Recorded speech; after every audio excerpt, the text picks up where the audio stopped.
Hey y'all, what's going on?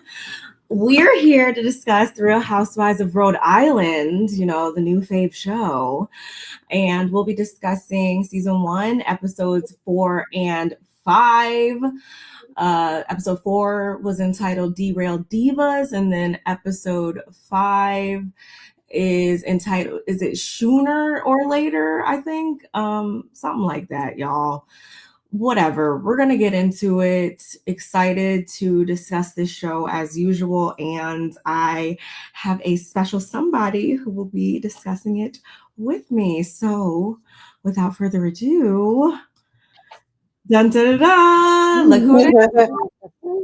I know you haven't seen our faces together in a little bit, but I'm so excited. I know my sister's been watching the show, so I was like, okay, we gotta come together. We gotta talk about it. We gotta give the people what they want. I'm excited. I'm really liking this. We haven't discussed it at all, other than I told when I knew you were watching. I was watching too, so I was like, ooh. So juicy from day one, from the first episode. I was like, "Oh, I'm hooked." Literally. Before we jump into it, though, y'all, you already know. Need you to like, comment, subscribe, share, do all the things. We are kind of switching some things up. We're trying to see what sticks and stuff. So obviously we're only streaming from my channel right now, but you know, my sister, she has her own channel and everything, so go over there and like up her videos, subscribe to her channel, make sure your notification bell is on. When we do this again, we might be over there, we might be over here. You never know where we might pop up, y'all. Like I said, we're trying to switch some things up and whatnot, so stay tuned. Make sure you're tapped in so you don't miss out on anything. Because yeah, this show, I feel like we're gonna be sticking around and talking about this show for some seasons to come. I don't feel like it's going anywhere. From what I see in the blogs, it seems to be doing like the best that a new franchise, a new show on Bravo has been doing in years, they say. Like, this is really taking the top spot, and I love that for them. Again, it's only episode 5. I don't even know how many episodes. I wonder if I can find online to see how many episodes we have this season. Hold on. That's a good question. That's a really good question. I'm curious. And they've been giving it to us. They not holding nothing back, and we're getting to know the ladies. So, and we're only on episode 4 and 5 that we're reviewing right now. No, I'm only seeing up to episode 8. They have more than 8 episodes. They probably have at least at least 12. 12, at least 12. And you know, if they're doing really well, they'll get like 16. But I'm giving them at least 12. Yeah, which just to kind of get a feel for where your head's been at with it, like who's really doing it for you? Like, who are some of your favorites so far? You know what? It's funny because it almost feels like it jumps around as we move, as it goes on. Because, like, you know, from my day ones from episode 1 to now, I'm sure it's different. I'm always going to be no, I'm not saying that it changed. I'm just saying, you know, you get to know a little bit more depth, you know, with the people. So, you know, the first episode was like, okay, you don't know, you just kind of don't know. But I am absolutely a fan of Ashley, and not for the reason that she's on the show. I was already a fan of Ashley and her husband. So I'm intrigued to see what happens there because of the way they got together and watching what's going on in her. That's right. That it in itself has me intrigued. Now, when it comes to the ladies of Rhode Island, the original Rhode Island, the Rhode Islanders, child. So we got I love Liz because she's the older one and she knows she's the older one and she doesn't want to be known as that, but she's known as that. I can tell she's keeping her body together. She's doing her thing. I'm a little nervous about her and her husband's relationship. Not now, but I feel like there was things going on before, and I feel like she suppressed it. And so it kind of rears its head a little bit at different times during different people she interacts with. So there's that. Jolene, is that her name? Joellen and her sister, that like dynamic with the husband and the boyfriend and the taking care of the kids, and then the play flirting, and then she know it's fun. That's a whole different kind of thing. Rulla, I just want to shake Rulla. I just want to shake her so hard, not to mess her hair up with her pretty self, but I want to shake her just a little bit, just. But I like watching her story unfold. I don't like what's happening. Alicia. Is it Alicia or Alicia? Alicia. Yeah. Alicia. I love her family. I love her aunties, but I want her aunties to take her and shake her while they were shaking everybody else about what's going on in her family and her dynamic and her being engaged so long and her stuff. And she needs to be on her boss lady. She needs to be doing what somebody else is doing on another show. So finding her financial independency. Yeah. So there's so many good things going on and so many good dynamics. The one that is, I don't remember her name right offhand because I always get Rosie and these two girls mixed up with their names. But the one that has the boyfriend that comes around every 6 months with, Kelsey? Yes. Kelsey and her boyfriends. Yeah, that's something different. And I hope she figures that out because time is going to move back past real quick. As she can see, she's been with him since she was 19 and now she's 31. And I'm sure she blinked and it was like, it's time to have kids. Like that's what happened. So like watching her trying to figure out her little dynamic and how she's been a kept woman is, woo, yikes. I don't know how you come away from that. Yeah. I really see it for Liz, Joellen, and I was really liking Kelsey, although, like you said, she does have some things to figure out. I shouldn't even say things to figure out. I feel like she knows what she wants. Like, I feel like she has it figured out. She just hasn't acted on it. You say you want kids. You say you want more from a person. You want more of a commitment. You've made that clear. And you've also made clear that he is somebody who is set in his ways. So the decision seems clear to me. You're just not putting, foot to gas and, breaking away from the safety net that is a 16,000 square foot home and no responsibilities and a life of leisure. You know what you want. You just got to go after it and trust yourself and know that you can. Like you said, you were somebody she was a waitress. She knows how to hustle and do what she needs to do to support herself. It's just you just have to trust and actually do it. And Joellen, I like how she's not one to mince her words or a person that's going to bite her tongue on how she feels about things. At first I was kind of like skeptical. I thought I may not be too fond of her, but she's actually a villain that I see it for. And Liz, I like her because she seems like the type of person that calls it like it is. And her house is fabulous. She makes me laugh sometimes. So I really like those main people. Ashley's okay. She's cool, whatever, but like she doesn't belong here though. She doesn't go here. She doesn't go here. Her she makes my anxiety go through the roof when I see her trying to wrangle her kids and talking about how she's overwhelmed because of the fact that her husband's always down at the coffee shop place or whatever. Like, it seems like she's trying to juggle so many things and keep it together. And it's just like, yeah, I'm fine. Nothing's wrong. Like, but like, you're really 2 seconds from like bursting into tears. I feel like we're going to see a major breakdown from her. Like, it's like a ticking time bomb, I feel like, with her. Story of her life. Story of her life, sister. Story of her life.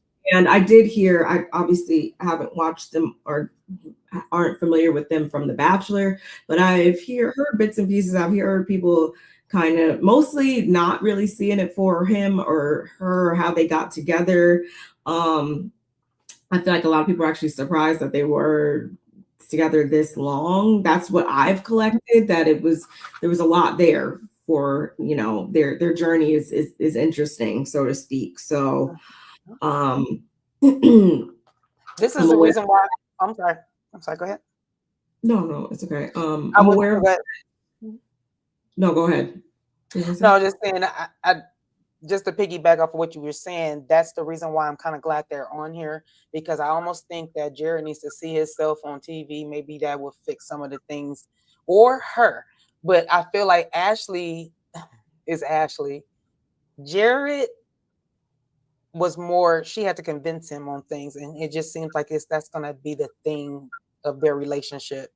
And like I said, I watched them, and I'm kind of surprised that they were still together. I didn't even know that was her on there until I saw it was her and was like, wait, what? And then again, when I found out she's not from Rhode Island, I was like, uh-oh. So that dynamic in itself is, she's already different. And I'm glad they're not picking on her. I'm glad they're giving her a chance. She is very awkward, even in this last one that we're going to watch, you know, hugging the aunties and stuff. I was like, she almost hugs like a dude, like a basketball. I mean, like somebody that's just kind of like, they're really tall. I'm not saying she's tall, but you know, like when you're so tall, like kind of awkward about how you want to touch somebody. And I just was like, damn, they're sitting down, they're level with you, and you're still like, it was like which makes me always think about how your husband touches you. And I'm not saying you touch the people the same way, but I'm just saying I don't know. It's like a disconnect. And you're right. She is a ticking time bomb because she's under a lot of pressure, and she's always looking to please Jared instead of taking care of herself. And now she really ain't taking care of herself because she got kids. You're right. I need Alicia also to, I feel like on one hand, Alicia is a subscriber to the new Housewives starter pack, where she may have gotten on this show to gain her financial independence in order to break away from her relationship. I feel like on one hand it might be that, and then on the other hand I'm kind of like, I don't really know, because I'm not sure if you saw her on Watch What Happens Live when she was on there, I think last week or whatever.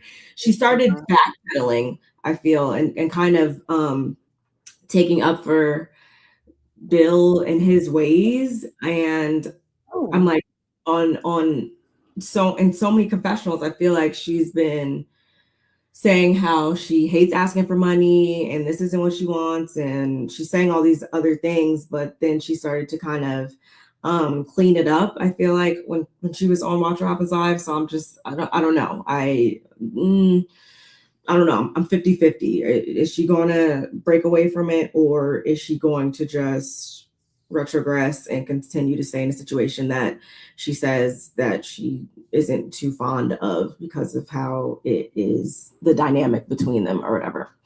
And then Rosie, she's all right, but she's messy. And that's fine. You could be messy, but I don't like how she seems like a person who was quick to weaponize some tears. You can't get down and do something low down or say something that is inflammatory, and then when the person pitches it back at you, now you're crying. You start stuff, you got to stand 10 toes down on it, and you can't just rely on crying about it when you start stuff. Like, that's not how it works. So I'm gonna need her to get that together. And Rulla, I need her to wake up. I need her to wake up, or I need her to just say, and we'll get into it here in a second, but Liz actually summarized it, I feel like, perfectly when she was like, just tell people in so many words to F off, and this is your relationship, stay out of my business, and this is what you're gonna do. It's like pick one, choose one, because on one hand you're like, no, I want people to tell me, like, I don't want to be like deer in headlights, not in a deer in headlights, left in the dark. I don't want the wool to be pulled over my eyes. And, I do appreciate you saying something, but then on the other breath, you're like, oh, you're just keeping up mess. And you're just believing this man that is proven to not be trustworthy, because he's clearly had an extramarital affair that's turned into a whole, that's made you look like the laughing stock of the whole state. So she's, on one hand, you want to say you're a boss and you're all these things, but bosses don't, I feel like, get caught in these types of situations and stay there. It's one thing if he decides to cheat on you, that's totally his problem. That's a reflection of him, not you. But everything from there on after is a reflection of you, and you just being complicit. Or the other small part of me is like, okay, well, maybe she's staying in this because it's, I don't know, a cheaper to keep her type of situation, or it's a situation where maybe she might actually make more, so she might actually lose more in that situation, or there might be something that we're not seeing here, as far as maybe finances go, or something of that nature. I'm hoping that is something like that, because what we're seeing is not pretty. It's not pretty, it's not cute, it's not becoming. And you guys can sit on Watch What Happens Live and try to clean it up and try to dress it up and make it look how you want it to look, but it looks crazy. And I don't believe anything that this man is saying. I don't. Sorry. I was saying he was on there, but no, you're just saying in general. You just saying. No, he was on there. He was in the audience, and she was, she was on there with Pinky the other night, and he was trying to, explain stuff away, but I'm not that convinced. I'm not that convinced by him. And that's not to say that the mistress is 100% trustworthy either, but something in the milk ain't clean, and I'm going to need somebody to make sense of it, whether that be her waking up and detaching from him, or him detaching completely from her. Something is amiss there. Something is very off. And some people are saying that he's giving that he wants her to leave him, and I'm like, I could see that too. Only time will tell, y'all. Only time will tell. So don't tell me you want me to leave you, because then I'm a sit now. I won't sit with you, but I won't give you no divorce either. I bet you be waiting. I bet you the hell you be waiting, boy. Don't wait on me. Exactly. But jumping into last week's episode, Alicia, she had stopped by Pizza Mama for pizza chips, and she still was giving free advice. And I'm like, I want her to stop doing that. Stop giving the free advice, because he's obviously going to take it and not give you any of the fruits of the labor. No percentage. 0% at all. And me being somebody who grew up in the Northeast, who grew up with so many Italians around me, I have never heard of pizza chips. That didn't spark my interest whatsoever. I love me some pizza, but like Ashley said later on the episode, where's the cheese? And it kind of looked soggy. Like, it kind of looked like not toasty. It looked like pita bread consistency with just tomato marinara sauce or whatever. Like, I could go without that, but apparently that's how they get down in Rhode Island. I guess they're going on. What I'm gonna equate that with is like a breadstick, dip it into a marinara Yeah. sauce. So Okay. I mean, I can go with that, but the way it looked, I ain't rolling with it. I'm with you. I don't like Yeah. the way it looks. The presentation is not pretty. I don't It know. looks the presentation, that dry tomato sauce don't look good. I'm just like, It looked ran over. it did. Joellen. Joellen, she's going to work in Chicago at this point, and she's like nervous to leave, but at the same time, she loves being a working mom. She loves being a working woman out here. She could never be a stay-at-home mom, let her say it. And lucky for her, her sister is going to step in to help. A lot of emphasis on the word help back at home. So everything is good with her and Matt for her now. We also have Liz over at her house. This was post party, and Dolores stops by and she's lighting some sage, especially in that dining area. Y'all know where Rulla and Joellen and their husbands were going at it. Yeah, she needed to stage all that, get all that energy on out of there. And Dolores says that she felt a little bad about what went down as far as that whole situation. And then Liz, on the other hand, she can understand why she can't understand why Rulla's white knuckling this whole situation if it's over. I also was wondering that, but anyway. And Liz says that she was disgusted by how she reacted during the party, how she reacted when Kelsey said what she said to her. And it's like, okay, was it a menopause moment or was it also fueled by the alcohol? I like to think it was a little bit of both, possibly. But Liz just felt like Kelsey and Dino, she feels like Kelsey co-signed on the lie to avoid the light being shed on Kelsey and Dino having some type of romantic relationship in the past. And then we also have Dolores telling Liz how, she handled it the wrong way.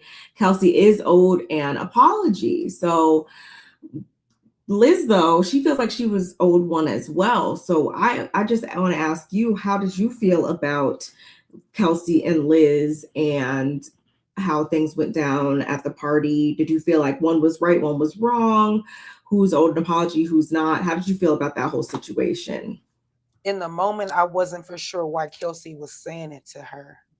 I thought she was making it more so that, like, don't go over there because you're going to perpetuate the lie. When, yes, she was saying that, but not in the way that I just said it. Like, if that makes sense. So in the moment, when Liz went off, I was like, dang, Liz, she wasn't even, I don't think she even meant it like that. And I could tell it was the alcohol, and me going through menopause. It's no joke. And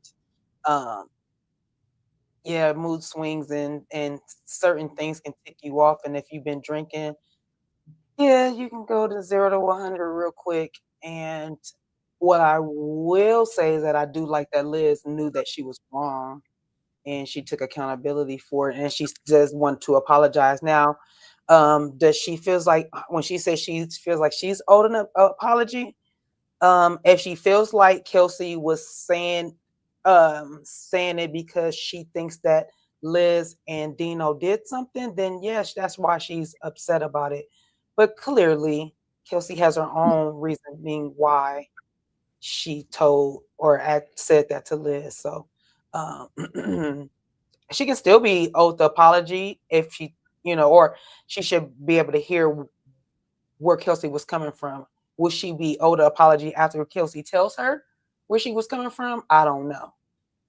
Okay. I don't know. Right. I feel you on that. I didn't really,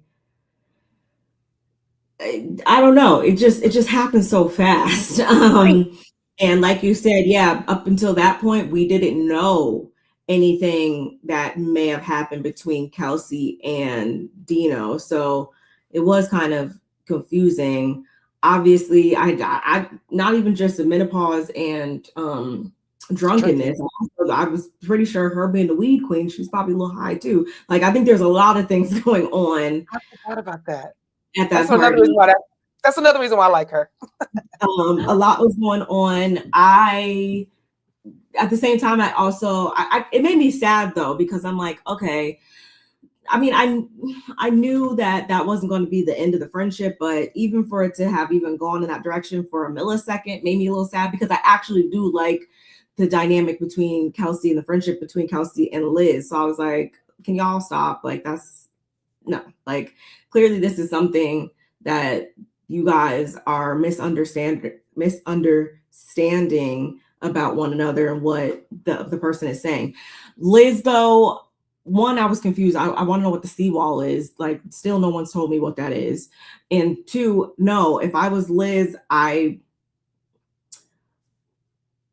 don't know. Like, if Kelsey's my friend, I'm not going to think that she's trying to co-sign or be negative to what she said.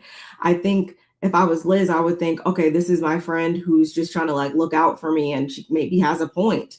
Maybe that isn't the best course of action for diffusing these rumors and trying to put them to rest. I know Liz obviously thinks that there's been nothing between her and Dino. She's been adamant about that. She's been saying that they were just friends. He was just looking out for her best interest when her husband was out of town. Got it. Good, cool, whatever. But I do understand if a person that cares about you would come in a situation and say like, hey, maybe that's not the best look. So I just thought they were misunderstanding each other in that moment. Hey, we got some people in the chat. Hey, Dax84. Allegedly, Kelsey was an escort for Dino back in the day. I did hear that rumor. I've heard so many rumors, though. Mm-hmm. I hope these things are brought up at the reunion. Obviously, we don't know these women from a can of paint, or at least I don't know. I'm pretty sure my sister, we're just not familiar with these ladies at all. This is 100% brand new people. So I don't know what to believe and what not to believe, but I did hear that, as well as other rumors. That's supposedly how Kelsey met her rich man. I hope it'll come to light, y'all. It'll come to light. This is Housewives. So if that's the case, I hope she has some reasons. She has a justification. She has her explanation ready to go when that does come up. Hey, Andre Shannon. I love these ladies. I think her. Oh, he's talking about the cast, I'm sure. Maybe he loves the ladies of the cast. Yeah. Mm-hmm. Mm-hmm. This cast of Real Housewives of Rhode Island is good. It is. Yeah. They have something good on their hands. I hope they keep it up. Shout outs to Dolores for knowing Liz and getting this whole thing kind of going, helping with it, I should say. Moving along. So the ladies, as in Ashley, Rosie, Kelsey, and Alicia, they all went out to one of Ashley's favorite beaches, which is not, the typical vibe that the other ladies would partake in, especially Alicia. She's like, this is, what did she say? She has a beach membership to somewhere in her neck of the woods that's way nicer. But nonetheless, they all go, and we're gonna make the most of it, right? And this is when Alicia whips out those pizza chips. And Rosie actually invites them to a place called Rail Explorers, because her and Ashley, they were going to be going out and doing that. And then they were also going to be following it up with a bonfire. So that is to come. And then they talk about the party. Of course, we have Ashley wanting to know why Joellen was mad with Rulla, like what's going on with that. Rosie answers. She tells Ashley that Rulla feels like Joellen's getting involved in her marriage, and it was just up from there. And this is when Alicia, I don't know about you, but I feel like Alicia is going to be that person that fills in all these gray areas that we don't even know exist. For some reason, when she throws little things into a situation and into a conversation, for some odd reason, I just want to believe her. For whatever reason, she seems like she's that person that just, somebody who just be knowing stuff, that just you can always rely on them to kind of match and marry different subjects and conversations and situations together. She's that person that summarizes all the details that we want to know. Mm-hmm. She reminds me of one of the ladies from Mob Wives. I think her, not Big Ange, but the other. I feel like I can't think her name, but the one kind of like reddish hair, like blondish reddish hair, and she always was ready to fight, but she just always Rita? had that energy. Yes, she always had the energy to me, like, I'm gonna tell you the truth, whether you like it or not, and I'm gonna stand on it, and it is what it is. And that, like, that was to me, that's how Rita, she kind of filled in blanks for me like that. Dax said, I love both of your commentary. It's good because of the years of connections. Oh, thank you. Really appreciate that. I appreciate that too. It's been some years. Oh my God. Yes. It's been some years. I love it. Y'all being here. I also feel like wait, I lost my train of thought. We talking about sums up the pieces, stuff like that. Yeah, I feel like we need that type of person in this cast. I want to believe her, because in this moment she brings up how apparently Brian's first wife, her Spanish teacher, Rulla's the one that he cheated with on the Spanish teacher. And I was like, wait, what? I hope that's not the case, but oh my God. And then I started trying to figure out the ages and stuff like that. So then I was kind of like a little confused there too. But girl, what? Why is he the Spanish teacher? Like, Brian. Rhode Island is too little. It's too little, because we're gonna find out that one of the girls, his sisters, is best friends with the mother. We'll get there, but I'm just saying it's so little, itty bitty, teeny tiny, and everybody know everybody. And if you have any tea on somebody, usually it's true, or some part of it is true. Because like, it is like, when she said that, I was like, whoa. And then she said, I like my Spanish teacher. I hope it's not true. I said, me too. Me too. I don't want that to be true. Teacher. Poor Spanish teacher. Andre said, Joellen is messy. Is it messy, or is she just saying what others are too scared to say? See, let me stop. Okay. I like you always say. I couldn't even say. It's like you always say. I think she's a product of that, y'all. But nonetheless, Rosie's like, enough of Rulla and her weirdo husband. Her and Alicia want to know what happened on Saturday, as in involving Liz. So Kelsey obviously explains her point of view of what went down between her and Liz. And this is when Alicia's like, Liz has been like that her whole life. The people that they hung out with and grew up with weren't happy go lucky. They're cut from the same cloth. Where she comes from, or where she comes off more softer and happier and light and stuff like that. Liz on the other side, she's kind of somebody who you have to walk on eggshells with, and even including herself. She's no BS. And, even I get scared of her at times, and I don't get scared of anybody. This is Alicia. And obviously, if you watch the episode, y'all, you need to put a pin in that whole statement. I don't know about you, but not to get too ahead of ourselves, but when she said that, I didn't take any issue with her saying that. I understood what she was saying, and I didn't take it as though she was talking bad about Liz, as much as she was basically saying like she's the real deal. Like she's not for the games and the play. I didn't think that she was saying it in a negative way. I agree. She wasn't trash talking her at all. About me. Yeah, she didn't. Wait, say it again. I'm sorry. I keep interrupting you. I wouldn't be upset if she said that about me. I would just take it as we see each other. I don't fuck around. I agree. I didn't think she was trashing her. I think she just means that she's a no nonsense type of person.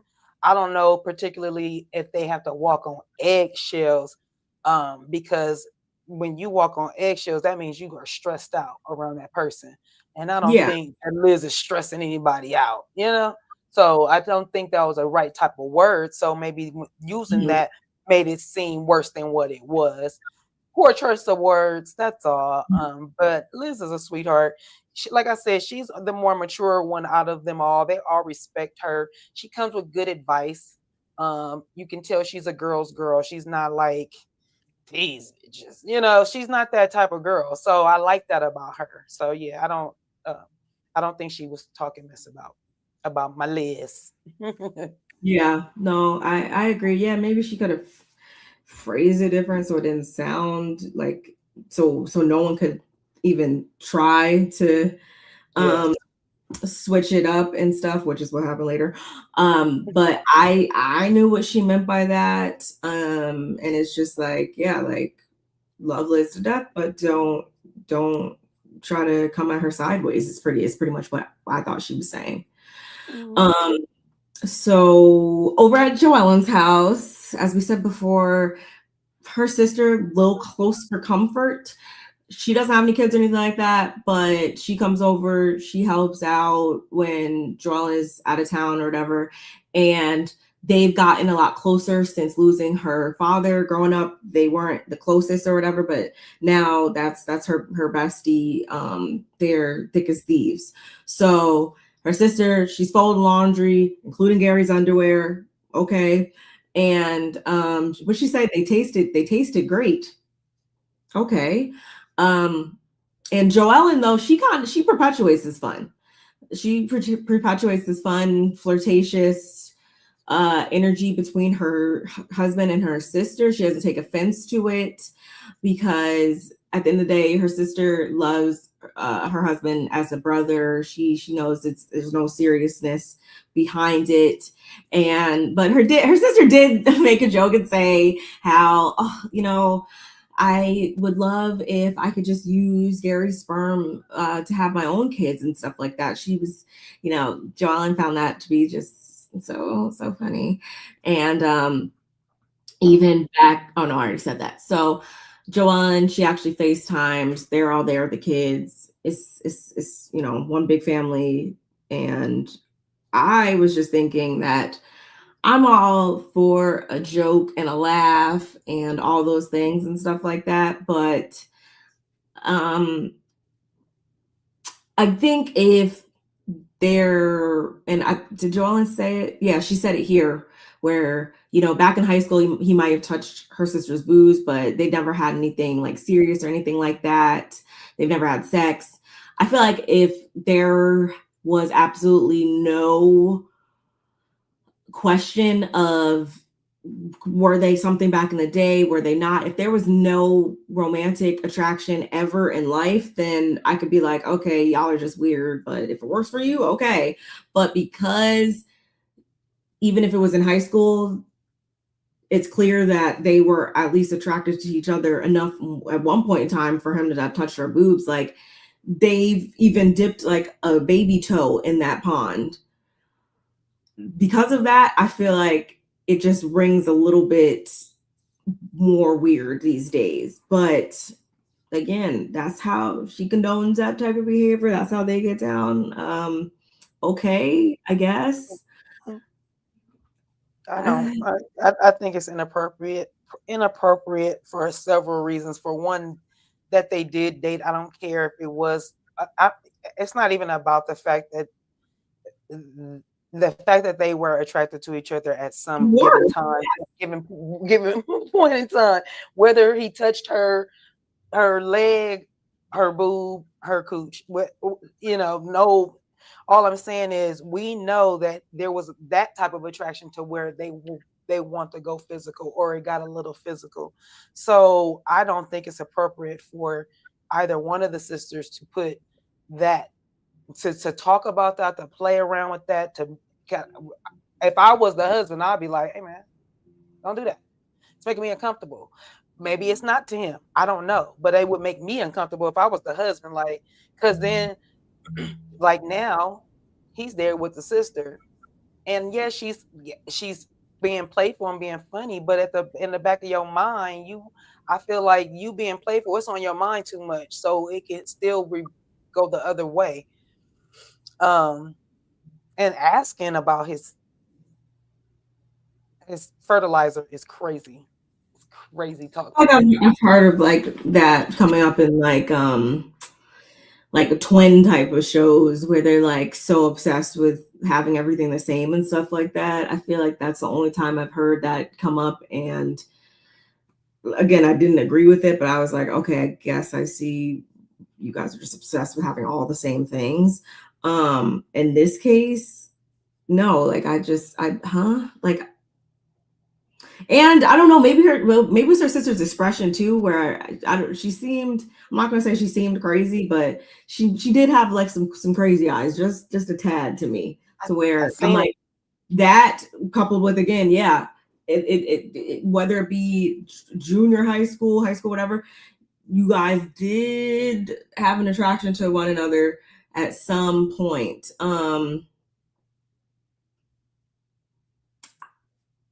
Yeah, I don't. Yeah, we because the more you think about it, the more you like, yeah, I don't know.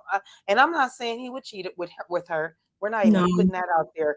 All we're saying is it's an uncomfortable thing, and we can see in the sister's eyes maybe the fact that she doesn't have any children.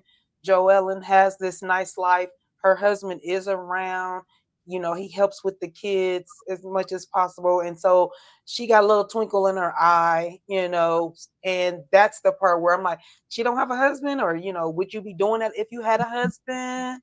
Would you be, you know, being as playful as you are, or is it because you don't have a husband that you being so playful? But, you know, I think the sisters are fine. I don't think he's going to do anything with the sisters. It's fine. It's just, we don't, as an audience. No, but okay.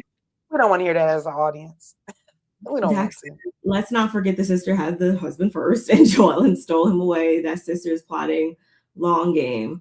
I can understand your perspective too. I think everybody is allowed to have their own thoughts and opinions about this, because no, is that normally what you see? I feel like you see that like with people, it's like, I don't know, like 100-year-old grandma or something like that. I feel like I've seen that in movies where they're like, yeah, like I don't know, they like play around and are like, okay, yeah, I'm gonna take your grandma out on a date or something like that. I feel like I've seen that on movies, and it's like, oh, it's humorous, ha, he, whatever. Like, but if your grandma look like me and I'm a grandmother.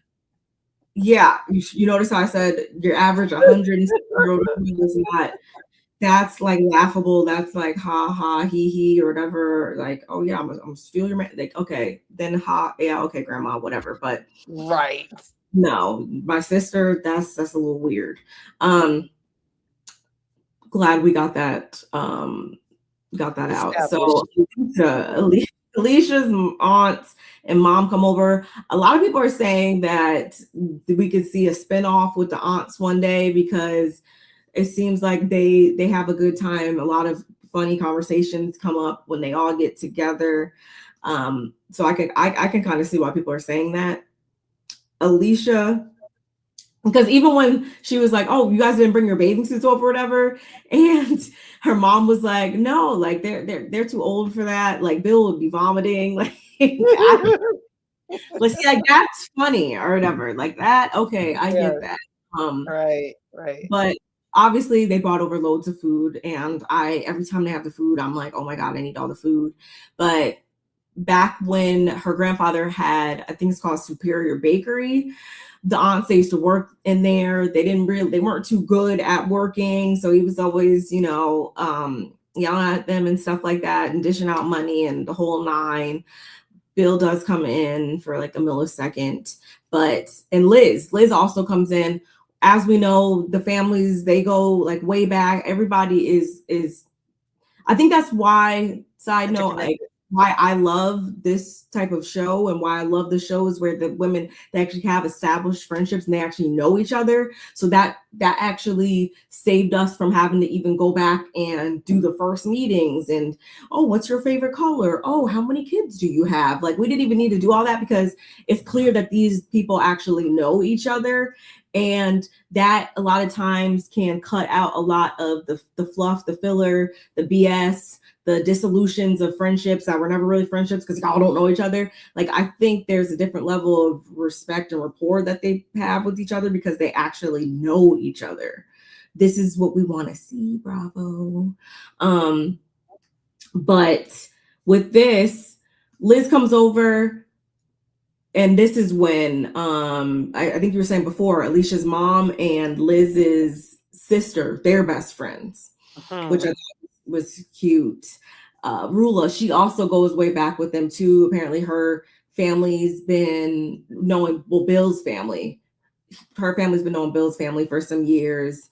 And Ashley, she also comes in with her uppercase shoulders because she doesn't have Rosie, her emotional support animal, with her. And Ashley, her only connection is really through her esthetician because her esthetician services both Alicia's mom and her aunt, and they was coming together because like one of them doesn't drive. Like, see, that's funny. Like, this is what we like to see. So y'all, Ashley brings up some good points because before we know it, Rulla is talking about how she likes Bill, and Liz wants to ask what is he doing? What's going on with Bill? And she's saying this for is because, as we know, Alicia, he makes the money in that relationship.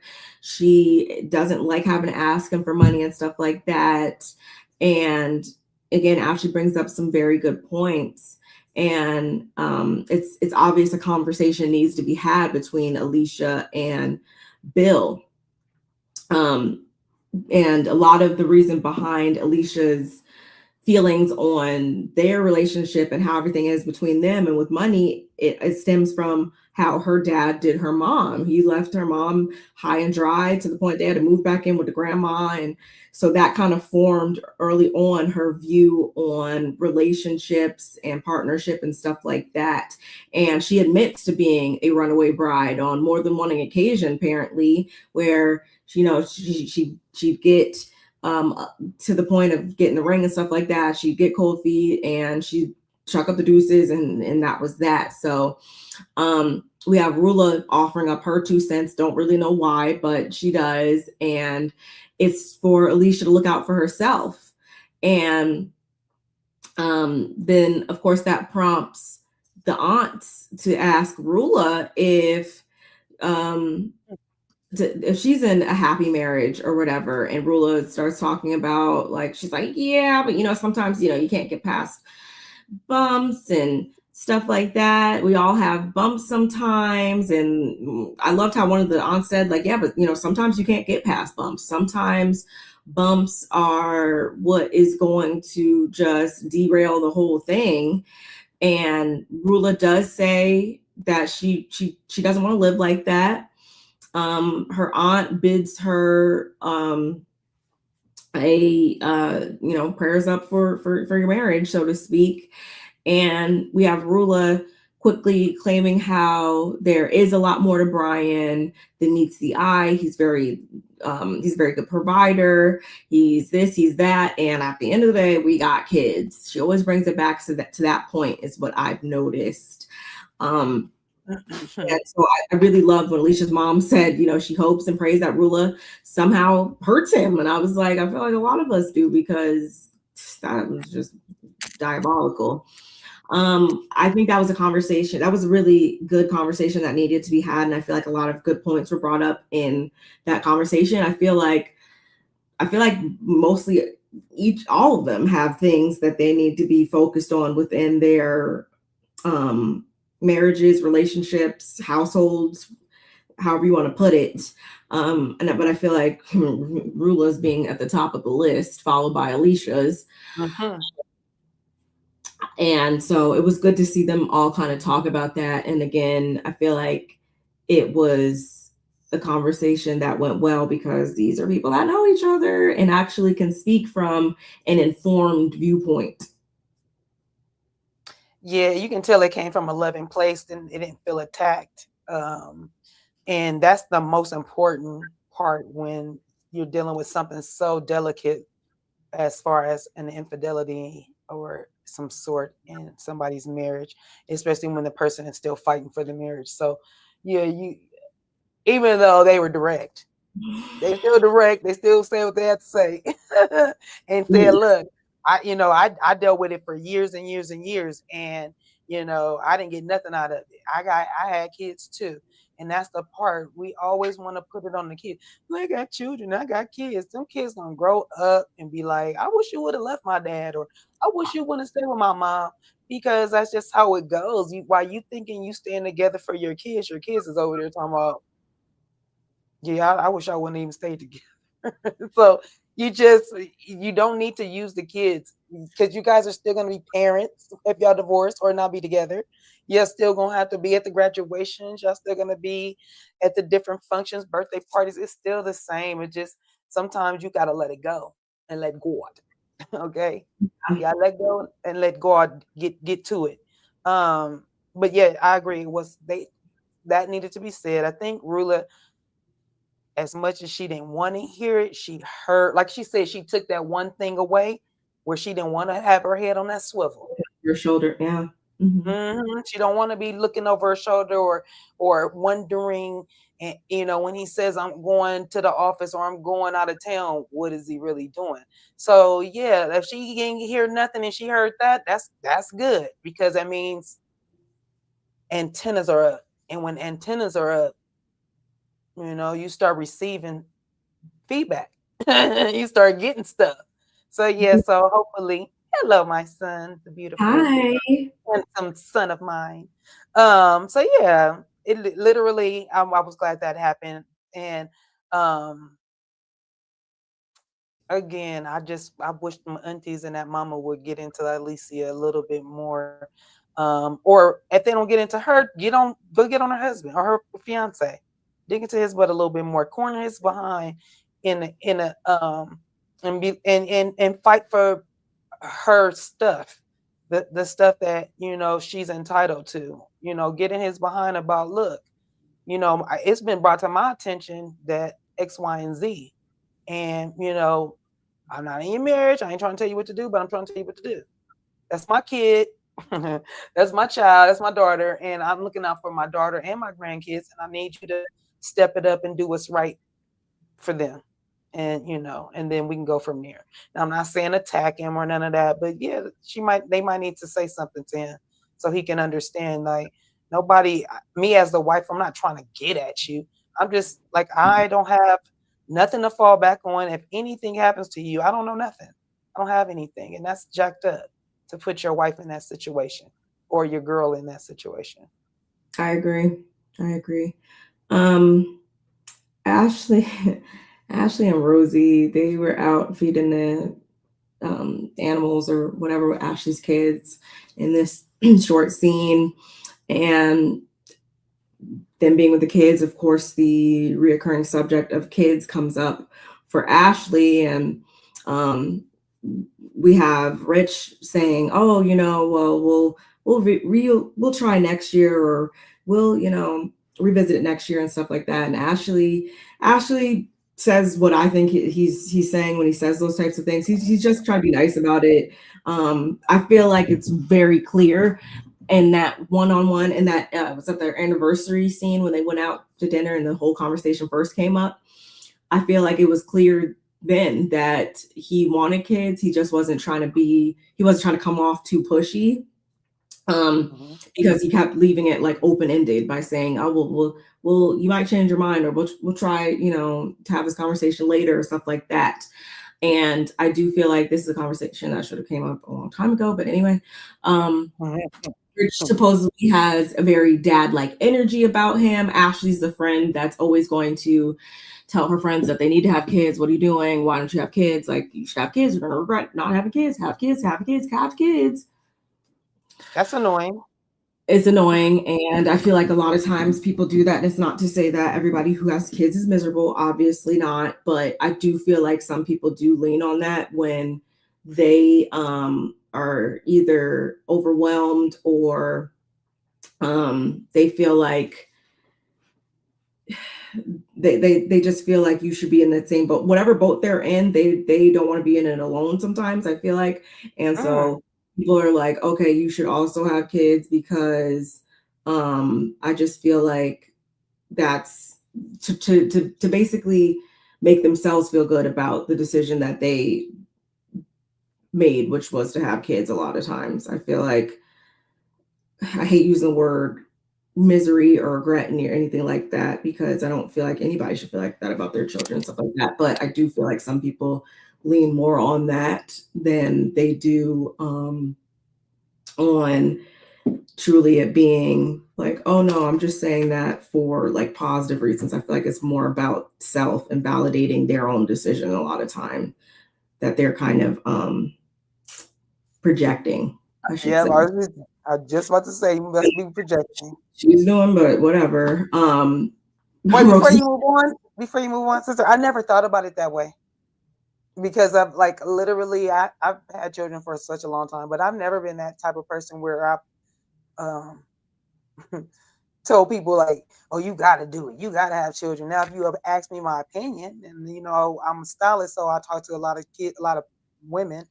I never projected that onto anybody. I never was one of, you got to do it. You got to, you know, but if they ask me like, well, dang, how was it? Or how is it? I'm going to tell them the truth. And if you're young, I'm going to tell you to wait.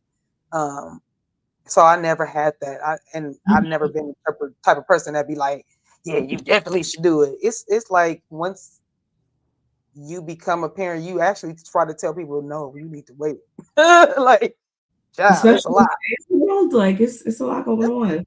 But I feel like sometimes either that's like the only and it's not saying, I understand, and I don't think there's anything wrong with people saying like, yeah, this is the best job I've had in my life. This is like the highlight of my life. I don't feel like there's anything bad about saying that, obviously. Parents say that about me, obviously, you know, it's just a blessing for them. But I do feel like sometimes for people that are quick to say that too, like that's like the only thing they have either going for themselves, or like that's the only peak that they've like seen in life. So it's just like that's the only thing they can tell you to do, because that's the only, that was them at their like highest point of anything. And I think sometimes people, there is other you know, ways to have fulfillment in life. It doesn't always look the same to people. Just like I'm the first person to tell people, like, they're like, oh, you need to get married, you need to get married, you need to get married. A lot of times people are saying that because they're miserable and they're projecting too. And I'm the first person to say, like, yeah, like, I mean, if it works for you, do it. If it don't, you don't have to do it either. It's not just one way to have a fulfilled life. It's not always going to look the same for people. So, but I mean, again, that's how Ashley feels. That's what she wants to tell her friends. She could go ahead and do that. That's just my 2 cents. She's gonna lose a lot of friends, but go ahead. I don't want to keep hearing that. Like, go away. But historically, or I already said that. Speaking of Rosie, though, and how she feels about it, she's the type of person that likes to give 110% to everything in life. And with her just juggling so many different things she has going on, him renovating houses, DJing, traveling, doing all these other things that he's doing, she just doesn't know if she'd even be able to give motherhood 110%, which I've heard people say that before, and I do understand that. And she also too didn't have the best relationship with her mom growing up. There's a lot of different things that are going on in Rosie's mind that have caused her to form this type of thought and opinion on it. And I'm not sure, is this when she says it? I know she says it at some point, but she did say before they even got married, they were kind of trying, but then that changed into where she is now. So I don't think that she's also 100% convinced or anything like that. I just think that she needs some time and some space to figure it out for herself and stuff like that, and to continue to work on herself. And if it is those types of traumas holding her back, maybe once she heals and addresses that trauma, maybe then she will be like, you know what, I do want kids or stuff like that. But I do feel like she just at a place of she just needs some time and some space to figure it out. Is this usually done best on the front end before you guys, walk down the aisle and stuff like that? Yes, but sometimes people don't come into this area of thinking until after they get married or something like that. Like, we're constantly evolving beings, and she's allowed to change her mind, but then he also is allowed to say, hey, well, I definitely want kids, and that's a deal breaker too. I've seen obviously people go their separate ways after evolving or realizing one wanted this or one wanted that. It does happen also, but I wish them the best. Right. That's all you can do. Good luck. Yeah. Good luck. It's Jerry. Yeah, Jerry, he wants to sell the boat. Liz is moving all her stuff off the boat. Kelsey comes over to help her move her stuff off the boat. Obviously, it's a little awkward at first because they ain't seen each other since the blow up at the party and stuff like that. And they pop a bottle of champagne and they go up on the deck to talk. And Liz starts it off. She does say she's not proud of how she reacted. When Kelsey said that, she doesn't think that people want to be around him because of she didn't like what Kelsey said, that people don't want to be around him because of ongoing. The word ongoing is really what triggered her. And Kelsey says that when she said that, it was more so derived from the different experience that she had with him. She doesn't have a good experience with him because back when they were involved or whatever, she tried to break it off or whatever, and he kept showing up where she was and being obsessed and just not respecting boundaries pretty much. And so she assures Liz that she wasn't really, trying to come from a negative place or anything like that. It was just more so about her and her experience. And Liz knows and understands that where Kelsey was coming from. So they both are able to say sorry and are able to move forward, but not before finishing getting all that off the boat, because we got to sell this thing. I was glad that they were able to get past that. I wasn't surprised that they were able to get past it, but much like Dax said, I feel like this isn't the last that we're going to hear about Kelsey and Dino. I feel like that's a name that's going to keep coming up on this show. So I hope the next time it's brought up, it doesn't result in a whole blow up. I don't know. Accusations been put out there. So when you do that, you got to be able to, he's going to have a reaction. Right? Reaction is a reaction. So there definitely going to be some other talk, whether it's on this show or if it comes up at the reunion later on. It's definitely going to come. Something's going to come up. So like, yeah, I agree with that. Yeah, that's what I want to say about that. Yeah. Mm-hmm. So they're setting off for, what is it, Rail Explorers, whatever it's called. It's everybody minus Joellen. She's still on that business trip. And obviously at this point, Rulla was happy about that. She's like, she's good on Joellen.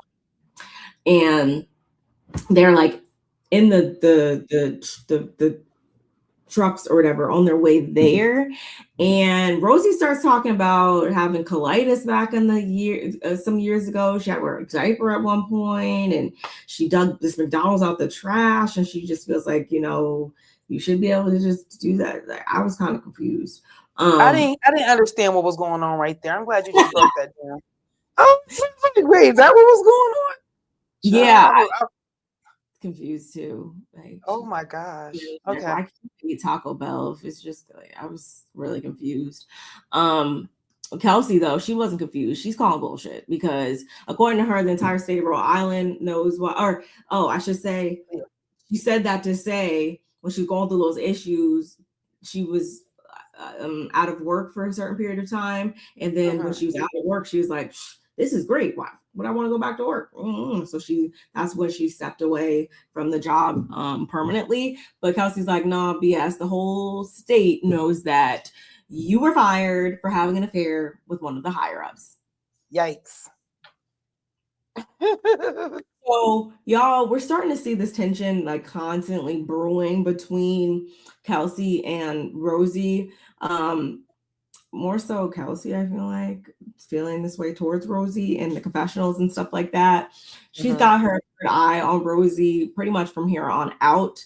And I feel like this is a part of the buildup that we're getting, because in the trailer, I'm sure you noticed how there's supposed to be later on in the season a big blow up between Kelsey and Rosie, and we have Kelsey kicking Rosie out of her house or whatever. So I think all these things, it's just becoming we're stewing, we're brewing, it's boiling.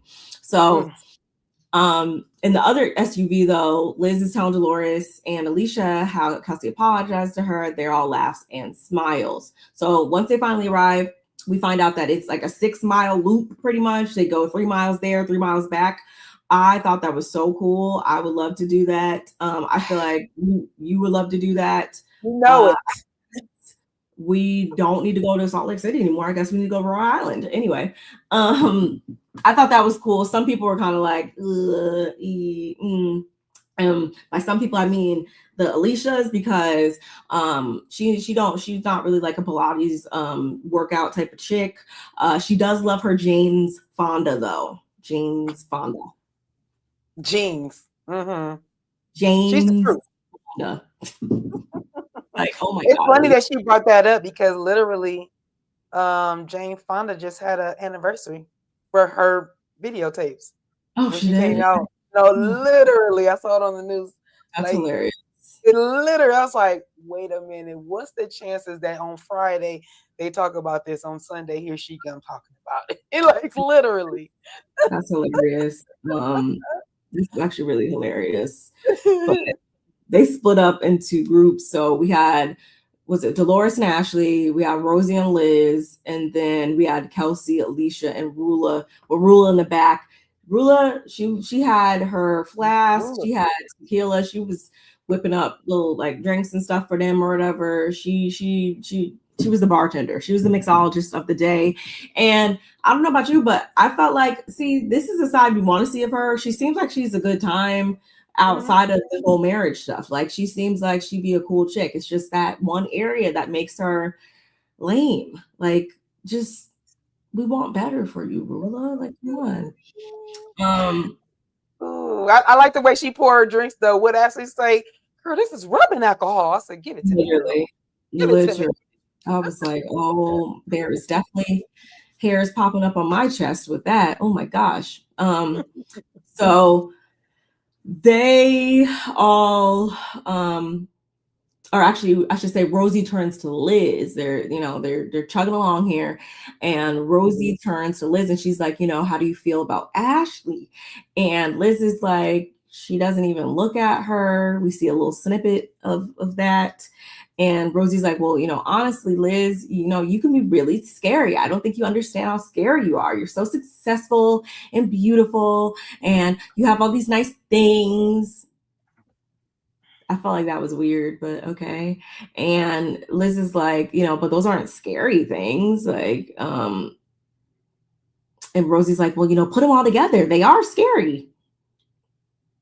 Just say that you guys are intimidated by her success or something. And that's a personal problem.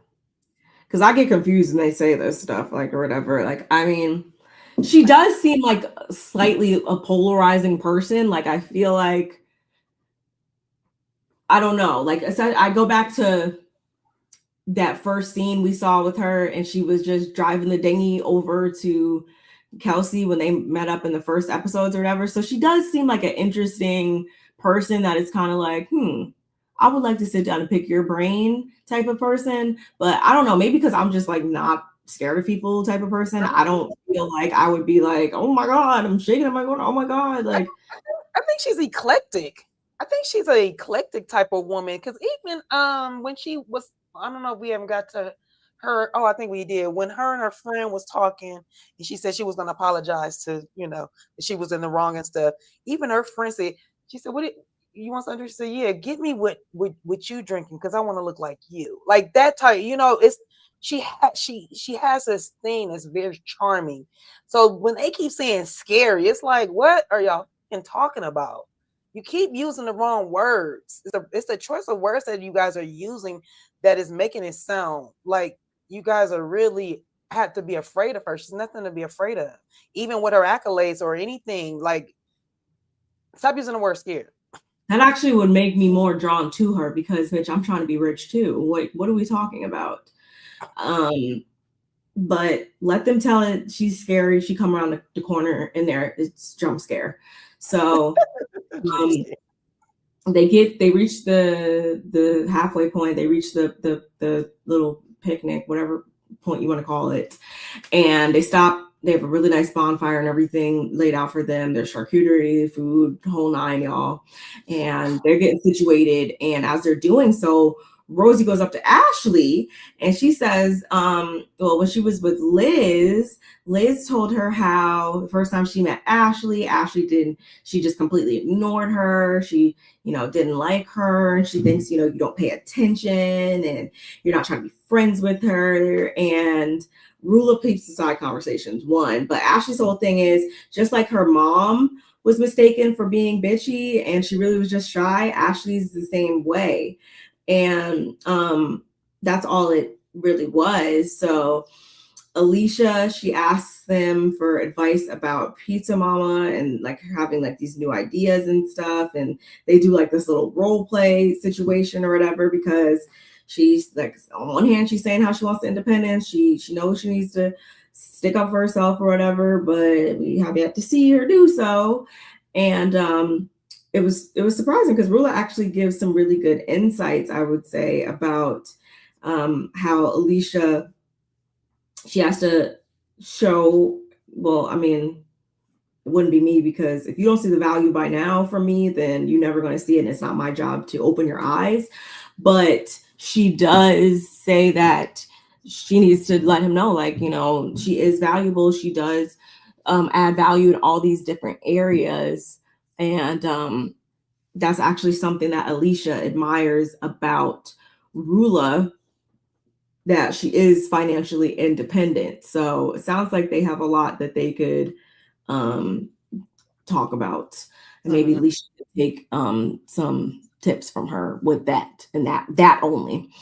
And so to take the spotlight off of her, Alicia asks, what were Rosie and Ashley just talking about? And Ashley's like, well, we were just talking about how Rosie and I've been, very intimidated by her. And she motions to Liz, right? And Rosie's like, don't rope me into this. Ha ha ha ha ha. And Rosie's like, well, I did tell you on the rails that sometimes you can be kind of scary and you come off very intimidating and all these things. And Liz is like, I do have this, exterior. I don't remember the word she used, but she's like, I have this exterior, but deep down inside, I'm super sensitive, and I attribute that to being like a defense mechanism. She has experienced a lot of loss and stuff in her life, so this is just how she deals with it, and how she like has this armor about herself that may confuse people or whatever, or cause them to misinterpret or misjudge her. And Rosie chimes in and she's like, well, do you think that's what happened on Saturday? And Liz is like, no, not at my party. And, I was just heated. I was just drunk. And as they're talking about all this, y'all, we have Dolores co-signing. We have everybody kind of chiming in up until the point where Rosie decides to say, well, Alicia, you did say she's always like that. You did say that she always gets mad, and how she's hoping that she never reacts like that again. And Alicia's like like, I wouldn't do that. I wouldn't do that, doll. Like, Wrong road. literally wrong road. And Rosie's she's not letting up though. And Liz is also like, she's like, it's all right, babe. Like, it's good. Like, what do you know? Mm-mm. And Rosie's like, I literally didn't do anything, because Alicia, y'all, when I say she starts to flip her shit, she is going off. She's like, I'm never gonna see you the same again. You just tried to flip that, know your role, and I know who you really are. Don't fuck with me, like this whole thing. And this is where we get the, so now welcome to Rhode Island, bitch. This is how we roll. I was like, okay, I guess that's how they roll in Rhode Island. Let us know. And at that point, she actually like gets up, she like tosses her drink out her cup, she walks off, and it was Rulla who went after her, if I'm not mistaken. And her whole thing is, Rosie was trying to flip this. She was trying to cause, an issue between her and Liz, pretty much. And she knows exactly what she said and how she was saying it. And that's not the way that she meant it, or she was trying to say it. Meanwhile, we have Rosie over there trying to dry her tears, because now, even though she got started, she's over there crying and playing victim, I feel. And in the end, well, Kelsey says, this is the first time she's seen Alicia flip like this, but she does understand why she's mad. And when I say Rosie is dead ass, they're wiping tears and is denying her being messy and all these different things. In the end, Rosie does say that she's sorry that she disrespected Alicia. And Alicia's like, well, yeah, you need to learn from that. And they step aside, actually. And Alicia does wind up forgiving her, but not before, again, her blowing up like that and walking off and the whole thing. So I think I've already made it clear that I feel like Rosie gets things started and then hides her hands behind her tears, I feel. I think she knew exactly what she was doing when she said that. And I do understand this is a show, and sometimes the women tend to turn into their own little producers and stuff like that. Like, I'm not surprised that something like this happened, but yeah, I would have definitely clocked Rosie and her behavior based on this. It seems like she's going to be that messy person in the group to stir things up. And I feel like a lot of people are so fixated on Joellen being the villain and her being messy and stuff like that, when in all actuality, Rosie just does it, but she just does it behind like a smile, I feel like. And by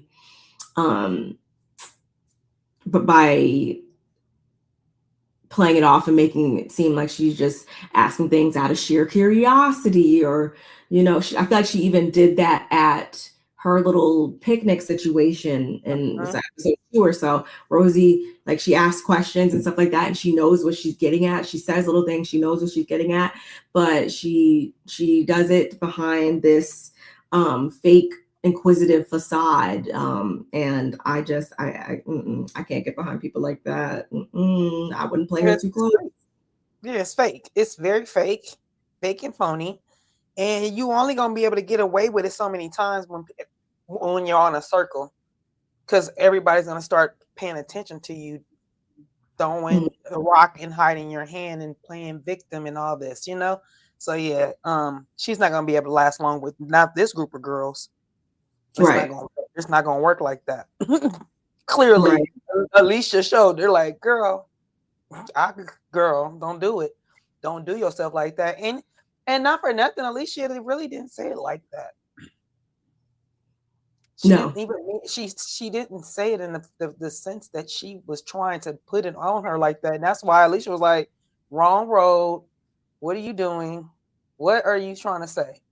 Well, no, because I had told her on the way, what you said. No, you literally said it the wrong way. And then you making it seem like, yeah, everybody's scared of you. You didn't say, even me. I had to tell them I'm even scared of you. You didn't go into all the details. You go into details at the wrong time. And nobody has time for that. So stop doing it. We're not going to be able to save you on time. Yeah, that's how I felt. I feel like Alicia was just talking from a place of that Liz is somebody who you have to come at correctly. You're not gonna um come at, she's not gonna like sugarcoat things. She's gonna be what you see is what you get with her. I'm the same way. That's just how you're raised and stuff like that. And I feel like that's where she was speaking from. And I feel like Rosie took the opportunity to literally flip it, like Alicia said. And I feel like that's also Liz also realized probably what she's doing, and that's why she was so quick to be like it's okay, like girl, like I'm not even bothered by that, like like, and I'm glad. I hope they keep that about themselves. I hope that the genuine components and the genuine ties that each of these ladies have to one another, I hope they don't let this show break them. These genuine bonds that they have and stuff like that. And only time will tell. We have seen, unfortunately, real friendships come on these shows and allow the shows to break them down. But I hope for their best interest that they don't allow that to happen. I would have had a nice long conversation with my real friend before we went on this show and been like, listen, we gonna give them a good show, but at the end of the day, I would never, cross you or seriously talk bad about you behind your back. So if that does come up, it's some bullshit. Right. But yeah, y'all, that was last week's episode. Let's move on into episode 5. If you haven't liked the video already, don't really know what you've been sticking around doing, but like the video. Thanks. Alicia. We start off at Alicia's house and we have a little bit of catch up, some griefs. There's some grief, unfortunately, that's brought up. I'm sorry. And and so Joellen actually pops up. She's back in town from her work trip, and unfortunately, she's dealing with the passing of her grandfather. While she was out of town, he unfortunately passed away, and she tells us how her grandfather he played a very important role in her upbringing, and even as an adult. When her dad was working as a flight attendant, her grandfather would always come in and step in when she needed a father for like a father-daughter dance, or even once he passed, her grandfather was the person that walked her down the aisle. So that is really someone who she obviously cherished, and he did live to 100. However, it's still obviously sad to see them go. And she also talks about how she was able to video him, and it made her feel as though she was really right there with him. And I was like, I hope she didn't feel guilty about that. If I was, knowing me though, like I know me, I would have still tried to come back. I'm not saying she's wrong. Y'all don't take it as though I'm saying like, oh, she ain't come back, so she don't care, she's wrong, whatever. No, I'm saying it all, and I understand that like sometimes that's just not feasible. But know me, like I definitely would have been like, I'm coming back right now if possible. But yeah, it sucks. It sucks, and it's obviously sounds unexpected. Obviously, if it was expected, I'm sure she wouldn't have gone out of town in the first place, or she would make sure she saw him first face to face before she left, obviously. But they, of course, offer their condolences, being Alicia. Bale came in and gave her some condolences as well. She had flowers there and stuff. It was really nice. And Liz also came in. She had flowers. And so they, of course, fill Joellen in about everything she missed, especially the Alicia versus Rosie drama that we just talked about. And Alicia casually admits she did call Rosie a whore, and she shrugs it off. That's just a normal Rhode Island behavior. That's fine, whatever. And of course, Joellen was kind of concerned about whether or not anyone talked about her, which some people online were calling her like a narcissist and calling her self-centered and stuff like that. But because of this type of show, I don't really feel like she was off by asking that, because more than likely when a person is not in the scene, they're going to talk about them. That's just how this show goes. But she did ask about that. They didn't talk about her. And Liz says to Joellen that attacking Rulla really is low-hanging fruit right now. She's visibly going through it.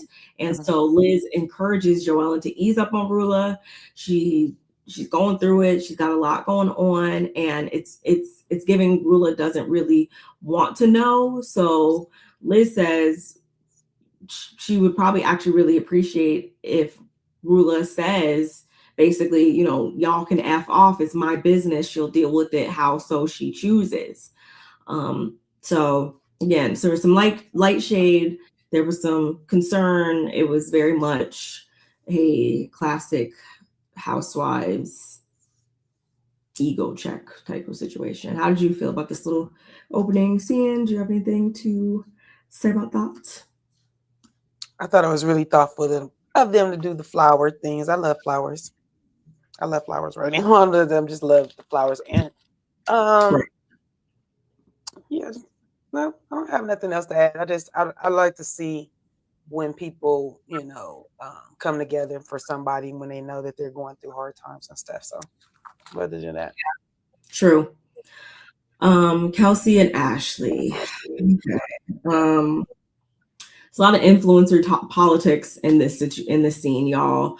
And because Ashley goes over to Kelsey's house. First of all, she's awestruck because it's like, whoa, you live in a mansion, clearly, the mansion of all mansions. So she goes in, and Kelsey actually has a salon. I know that you and I would appreciate this. She literally has a dedicated salon space that was actually built to suit her boyfriend, because at the time he was supposed to be getting his hair cut at home and stuff like that. But since she has taken over and has made it her in-home salon suite, so she has Ashley over. She's going to be cutting her hair and stuff. And we have Kelsey beginning to vent about how Rosie, who also came over, or actually, she didn't actually come over, because did you watch the after show?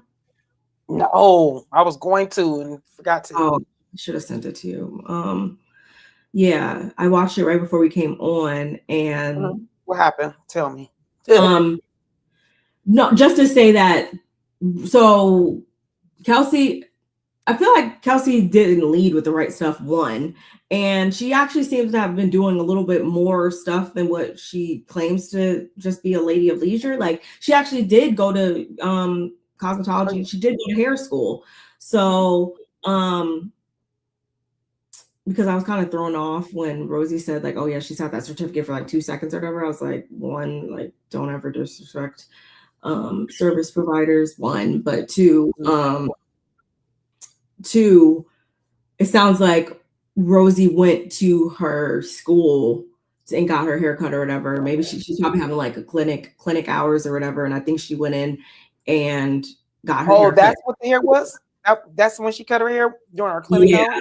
It didn't sound like it was at the house. So, but when she did so, she, I guess, offered to send her some money or whatever. She declined it. She did still wind up Venmoing her, if I'm not mistaken. But from Kelly's perspective, she just didn't appreciate the fact that she didn't tag her, when Rosie is somebody who always tags whoever does her glam, whoever, you know, whatever products. She always is somebody to tag somebody online, and she didn't do that. So it's just like kind of weird. You know, you said you liked it, but you didn't tag me. That's just kind of like where we're at in 2026.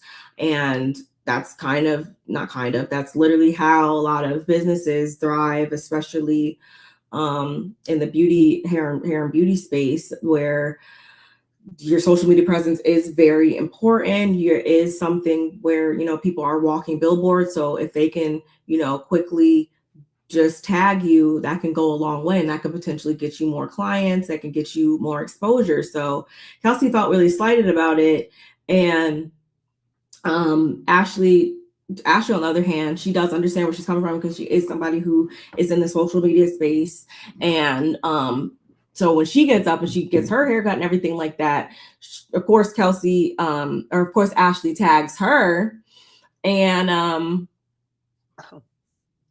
Yeah. So, I mean, I guess I kind of already talked about how I felt about it, but yeah, being somebody who can fully empathize with this situation, who has, you know, been a service provider, who has worked in the hair and beauty space before.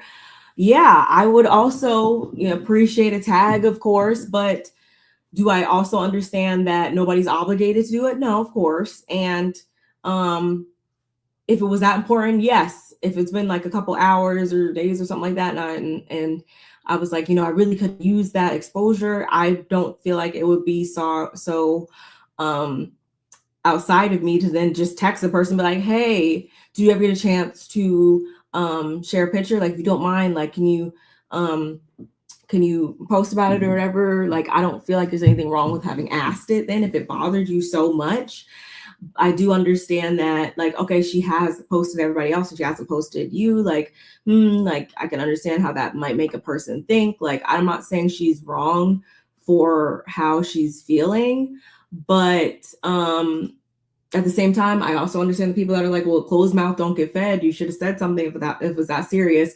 Rosie, and she later on will explain, like, you know, well, she didn't what is Rosie? She says something later, and I was like, I mean, I get that too, but I get where she's coming from. I do get where Kelsey's coming from, but I feel like if it was this serious to me, I would have said something about it, did something about it in the moment, and not just been harboring this if it was that serious. Okay. Well, I'm gonna say that maybe because I've been a stylist for a minute, maybe she was holding on to this information to the next time she did her hair. So when she does her hair the next time, she says, oh, well, make sure you tag me. You know, you didn't tag me last time, or whatever the case may be. I'm not trying to put words in the chick's mouth. What I'm saying is maybe she was going to do it the next time, and hence she didn't come the next time. And so she's been like, that's why she's harboring. It still wasn't that serious. I do that all the time. I've been in the business way too long. So where I forget to take pictures, I have to call my clients and be like, can you send me a picture of your hair? Like, can you send me a picture of your hair real quick? And or if it's late at night, that my clients are not in the mood to take no pictures. They're not even picture ready. So I'm not about to. Yeah. Sometimes people want to get their face together and do stuff or whatever. And Rosie did say that later on. She was like, well, she didn't even take a picture, so why should I, or whatever. And that's something I can see both ways too. I've forgotten to take pictures before. And then there's been other times where it's like, I mean, or I don't know. Like, I see it both ways. Just keep going. There's no right or wrong. They both got a point. They both have a point. And you're right, she shouldn't have held on to it so long, because it feels like it just happened yesterday. The way the heat that you have for her. And you know, when we get there, it's like, girl, when did I cut your hair? Because like you start thinking about it, girl, what was this? Because you it's too much heat coming off of you right now. So yeah, get it. Maybe she just, you know, again, it's how you talk to a person. You just simply could have said, I would appreciate it if you would have, you know, if you would have did that, because I noticed that you do it for everybody else. And then y'all just gotta have a conversation. But you made it such a big deal, and why she got defensive and had to really come back at you like, girl, it wasn't that serious. And if it was, why you just didn't call me and tell me to do it? Like, because it wasn't that serious for me. And or when you just told me that she was at the school, that might be the reason why. She might not want everybody to know that she got her hair cut by a student. And that's okay too. And she, like, also, if I was Kelsey, and I have done this before too, like, even if it wasn't a picture, like, hey, text them and be like, hey, do you mind leaving me a review or whatever, sending the link for you to leave me a formal review, and, you know, screenshot that or post that, or like, there's, I don't know, this didn't have to grow to what it was. But I'm also not diminishing how Kelsey feels. I'm also going to hope that, yeah, Rosie wasn't doing it from like a malicious place or anything like that. But y'all, if you watch the episode, obviously this isn't the last we're going to hear about it. So one other thing, I liked Ashley's haircut. It would look. She did her hair really nicely. The cut was cute. The little wave was cute. The looked good. It looked nice and healthy. Yeah, she did that. I like the way she styled her. I was gonna say that. And yeah, I want her salon. I want her house. I want all of it. I want it all. It's like, I'm glad we found this out about her too, because it's like, why didn't you lead with this? Like, you technically like are doing something, like you went to school, like you do have something that you could actually take and grow from. Because I forgot to say, but she has been doing her friends and, you know, people she knows and has been servicing people for quite some time now. Even before going to the school, I guess recently she's been going and doing people's hair and makeup and stuff like that for prom and stuff, and, you know, whatnot. So maybe not for money all these years, but like she has like things that she can show for this 10-year gap of her 20s and stuff like that. Like it almost seems like she's selling herself short on her accomplishments, because you have been doing this. That's a respectable hobby / you know, hustle that you've been actually doing. So you need to give yourself a little more credit, I feel, Kelsey, and also trust that you can provide for yourself. You know, you probably cannot buy a $16,000 mansion unless you know, cutting everybody's hair in the country, but you can provide for yourself and have a roof over your head and still create something that you can be proud of, whether that be through products, or if I was her, I would fuck that. If I was her, I'll make him buy me a whole fucking salon. But that's just me. Hello. Yes, girl. Like, we need a parting gift. We need a parting gift. She needs to believe in herself more. Agreed. Kels, oh no, I talked about that. What am I talking about?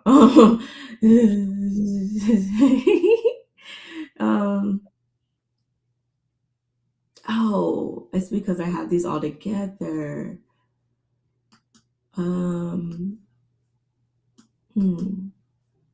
Oh, I also probably should have said this is where we find out that the boyfriend's kids are like roughly like 3 years younger than Kelsey.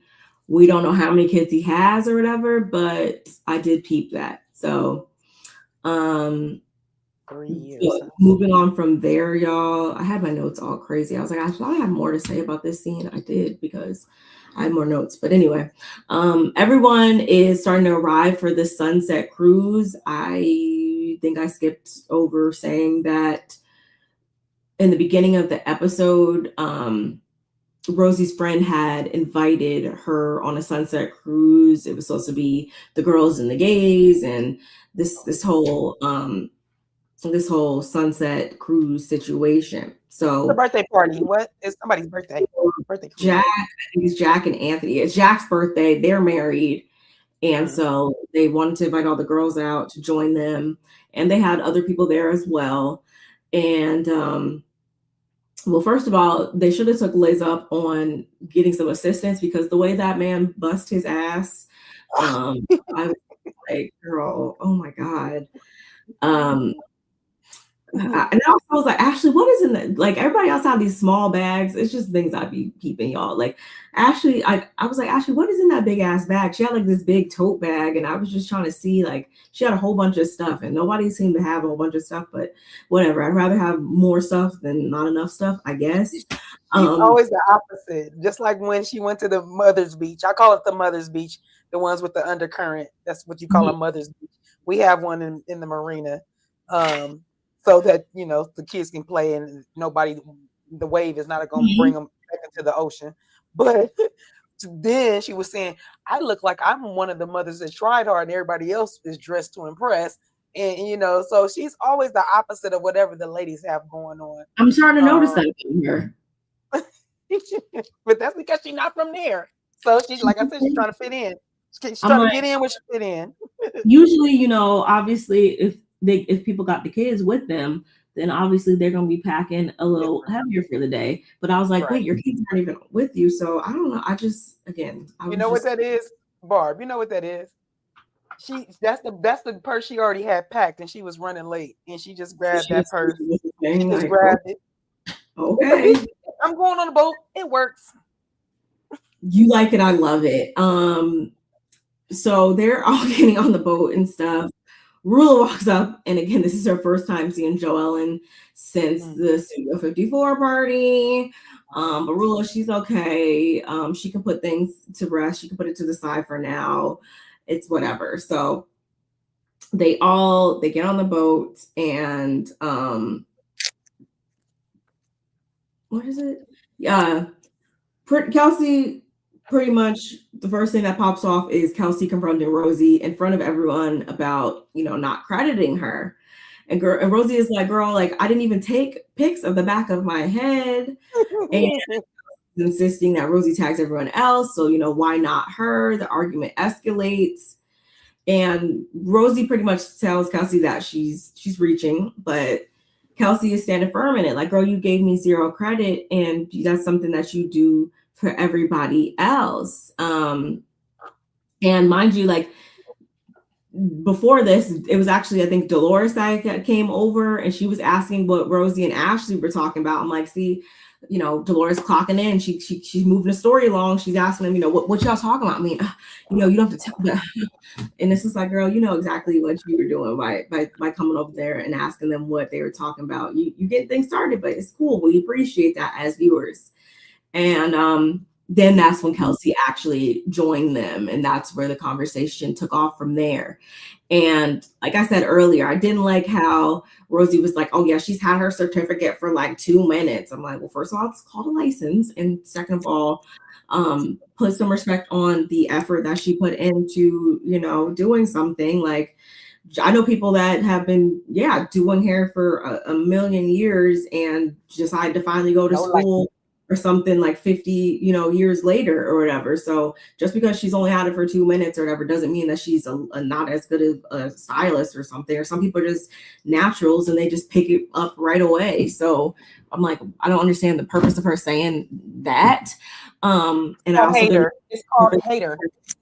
Yeah, her saying like, oh yeah, like I don't need her to do my hair or whatever anyway. Like, and she was just trying to reduce her. I feel like as a stylist, I just didn't like that.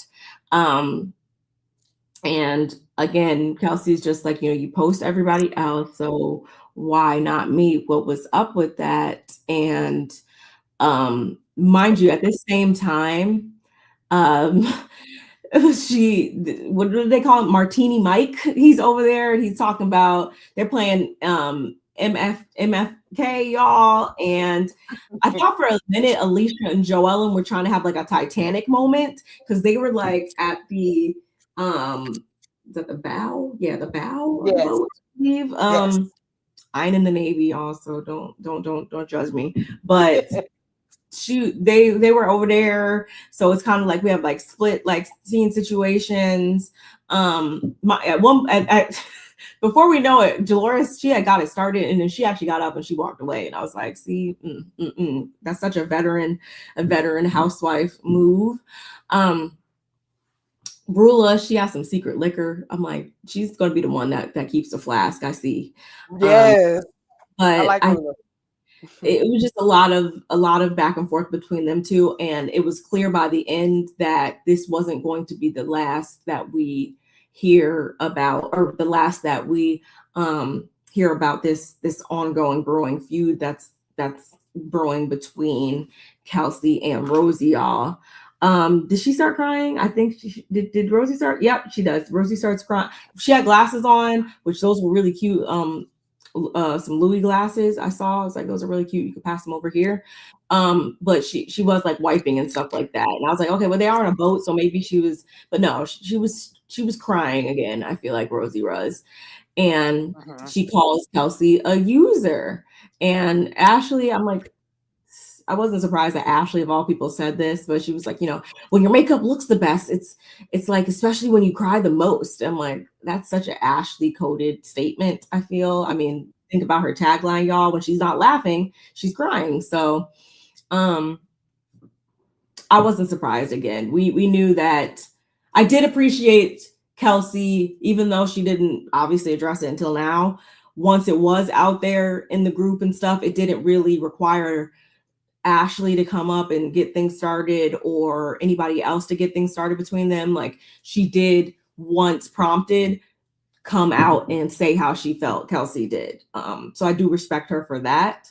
But again, I don't feel like this ever should have grown to what it was. But I think these are just going to be two people that just personality types, like they just don't get along, or they're not maybe meant to get along, or not everybody's going to vibe. And I feel like we're starting to really see that form between Kelsey and Rosie. As long as they can keep filming and it don't turn into like a whole I ain't filming with her situation, I don't care. Go at it, whatever. Yeah, I agree. They're not getting out of pocket. They was able to say what they had to say. You both got it off their chest, and it didn't involve the B word or any of that. So yeah, they're good. They're good. Right. After that, y'all, we get like a quick little brief scene. We know that is it Gary or Jerry? Everybody, there's like two of every name on this show. I'm still trying to look at his name. Gary? Okay. Yeah. He we know he's selling the boat, right? And so it's about to go and find its new owner, or be claimed by its new owner, I should say. It's going to go find its owner. It's the end of a new era, and she's cool with it. Might I just talk about how Mr. Barb, he loves fishing and stuff, and I'm really thinking that I'm cool with him finally getting a boat, because I did not know that you can make that much money sport fishing. I knew it makes like money, but like, did you see the checks? I was did you see the checks? I said, wait, what? 500,000, 509. I'm about to put on some waders and go practice fishing. Like, I'm going against Jordan. I said, yeah, you're just doing a lot. That's some.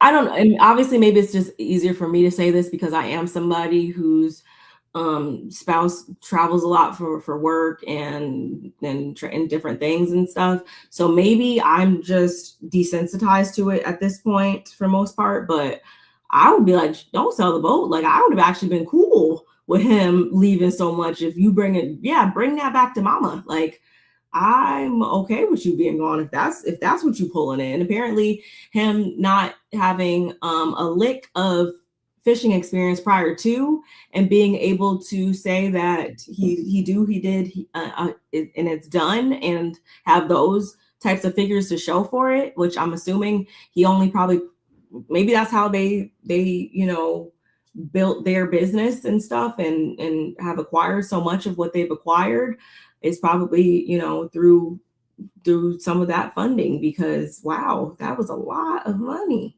I was impressed. I was like, teach me, what am I doing wrong? Because that's the industry I should have went into. Man, I'm trying to get in the dispensary. I'm trying to get day business going on, but that's need to have a dinner meeting with them, clearly, because we got some brains to pick over there. So he's excited for the new chapter, though. We know that they're going to be grandparents soon, and this just marks a new chapter for them. And obviously, Liz is excited because this boat and everything tied to it kind of just represents a time where he was going a lot. They went from being together 24/7 to him being gone for weeks and weeks at a time. And I feel like, and you kind of touched on this in the beginning, I feel like there's still more to that. I feel like it was more to, like, he was gone a lot and stuff like that. And again, maybe I'm just desensitized to it because I be home alone more than I feel like the average person. But I feel like, there's more that you're not saying that was accompanying. Like, he was gone a lot.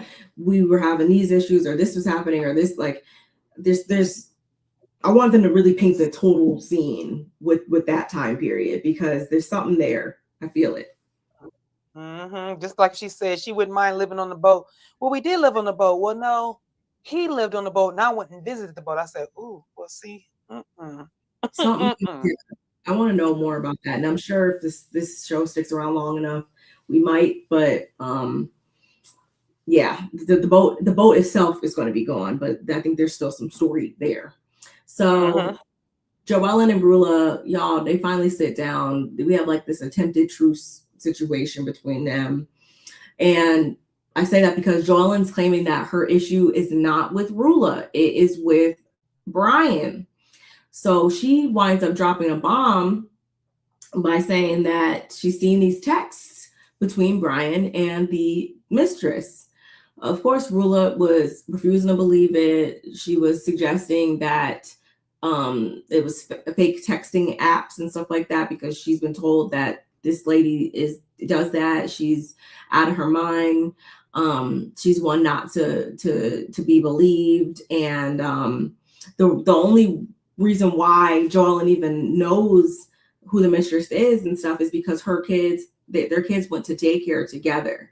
So the mistress actually wind up showing those conversations with Brian to Joellen when they ran into each other. She like gave her phone and everything, and Rulla's like, well, how do you know that's his number?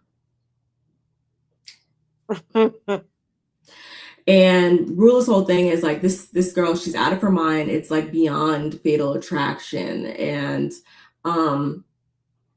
she doesn't think, or I should say Joellen doesn't think that she does think that the mistress is also quite crazy. But as I always say, two things can be true at the same time. And so Rulla, she just consistently asking like, how do you know this? I have a GPS tracker, and he's never even slept out, not one night. And he doesn't have to sleep out. He doesn't have to sleep out. He's doing it. Never mind. Go. Joellen's like, girl, like he brings her coffee every morning. He's at the gym every morning. Does Brian look like he goes to the gym? Y'all. And don't get me wrong, obviously I know like some people's goals in the gym are different than other people's goals. Sometimes people don't look like they work out, but they do. Sometimes people are just not even trying to cut, they just want to bulk, and it depends. So I get that. But when Joellen said that, I lost it. I because like that's what I mean. Like she's not mincing her words. Like I might have said that too, y'all. I'm just being honest. I'm sorry. I probably would have said the same thing too. Like, what is he? No, I don't believe. Like, no, I don't believe. It's not even that you're trying to hurt her feelings or not hurt her feelings. You're just like really just telling her the truth about what you know to be fact in what's going on. Like, and I'm telling you. So for me, if I was Joel, the next time I see the mistress and she says something to me, I'll be like, can you shoot me that open his number up for me so I can see the number, because I need a little bit more proof. So yeah, then what's gonna be when you see his number? Oh shit, that number is it's listed in the yellow pages. Ain't no more yellow pages, but it's listed in the yellow pages, and that's how she got the number. Like, come on, girl, you're gonna have an excuse for everything he does. Everything. It's so exhausting. It's so exhausting because on one hand, she's saying how she's appreciative of the one-on-one. She's appreciative of her being honest with her. But on the other hand, she's like feeling like Joellen is being duped by the mistress as well. Mistress, homework, or whatever she wants to call it. And I'm like, there would be no home for her to wreck if he wasn't opening the door for her to come in and cause chaos. That's who you need to start with. That's where this issue needs to start. But like I said, she's going to continue to have an issue with Joellen, because according to her, Joellen took these things and she only added fuel to the fire by continuing to talk about it with people and spreading it around and keeping the I'm not going to call it the story, keeping the truth, because it happened. Keeping the truth going. Anyway, So earlier on, I think it was Alicia, that invited everybody to this polo event or whatever. They meet up before heading to the polo event at one of Bill's restaurants, I believe. And so Rulla and Brian, they suddenly leave. Everybody's mixing and mingling, mind you. And Rosie had already came into the situation kind of like, oh, because Ashley can't be there. Rich isn't going to be there, so she doesn't have her emotional support system with her. And according to Kelsey, her boyfriend's never interested in doing anything that involves like her and her friends or whatever, but Billy, whatever his name is, he's right there with her. He's quick to want to show her off, according to her. All right, girl. Mm-hmm. And as far as her and Rosie, she don't even want to lay eyes on Rosie. She's good on her, but of course, obviously, Rosie is there. And as I was saying, everybody's mixing and mingling. And then all of a sudden, as they're going to go get onto the bus or whatever to go to the actual event, Brian's phone rings. It's his dad or whatever. His dad's like, oh. We find out that his mom is supposedly being taken to the hospital right in this moment. So they, of course, they got to pick up. They got to go. They got to, check on his mom, see if everything's cool. Everybody's like, oh my gosh, keep us posted. Oh my goodness. Oh my God. And so they begin to make their way to the polo match. They get about like 40 minutes in, I want to say. And then they speak to Rulla. She's saying how, she just has to make sure everything is good. She has to make sure everything is okay. But she's still going to try to make it. She just needs to make sure everything is cool on her end. And they're just like, don't worry about it though. Like, just keep us posted. Let us know that you guys are good. And once they get off the phone, literally, like clockwork, Joellen's phone rings and she's like, oh my God. Look. Wait, sister, before you go to that call, hold on, because you missed just a little smidge part. Because right before when they called and said they're talking to Rulla, Rulla says, well, he's with his mom, yes, and dad, and I'm wherever. She must be at the house. Now you can go in with the phone call. Making it clear that they're not together. No longer. And here's my other thing. Why wouldn't Rulla stay there? How did you guys to get hurt also? So you mean if Rulla you dropped her off at home first and then you kept going? Like, shouldn't it just automatically I would be to the hospital as fast as possible anyway? So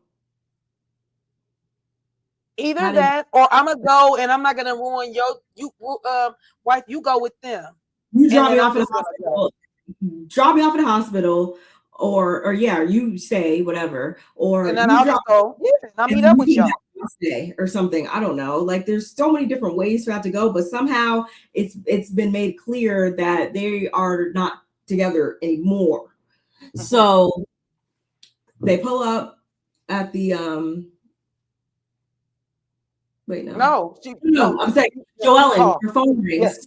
Her phone rings, or I should say, oh my God, what was going on? She gets a text from someone saying that the mistress has told her Brian is trying to see her at this very moment. This is supposed to be a very good friend of the mistress, who's also happens to be Joellen's, which is kind of weird, but whatever.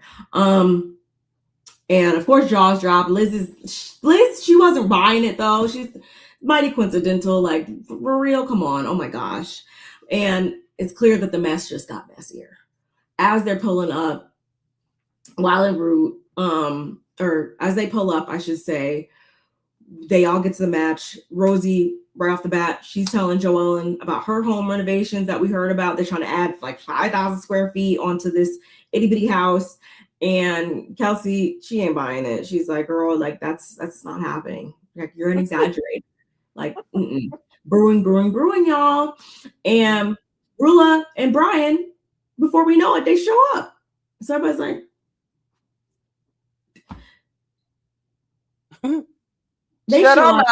shut us up. Everybody's like, okay, what? They go out, they stomp the divots. Oh, wait. Hey, sis. Hey, sis.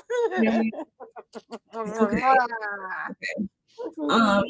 they go out, they stomp the divots, and after that, Kelsey notices Brian ain't even got his ring on. So what's up with that? She's telling him he ain't got his ring on. Oh my God, what's up with that? And his whole thing is like he usually wears a rubber ring anyway. He doesn't really wear his ring because of work and all this other stuff. He goes back to the car and he actually grabs it or whatever. What did he say? He's putting lotion on, or he was washing his hand. He said something. And I thought he said something about putting gel on somebody's hair or something. Yeah. He's putting gel on something, nightstand, whatever. John's like, yeah, nightstand. You left it on the nightstand of the mistress's house. Like, are we being for real right now? And before we know it, Joan's looking at her phone again, and she notices that the mistress has posted a very specific photo on Instagram. It was specific because the photo depicts a red car interior. Who has a red car interior? Brian. And so again, she's calling out the bullshit, y'all.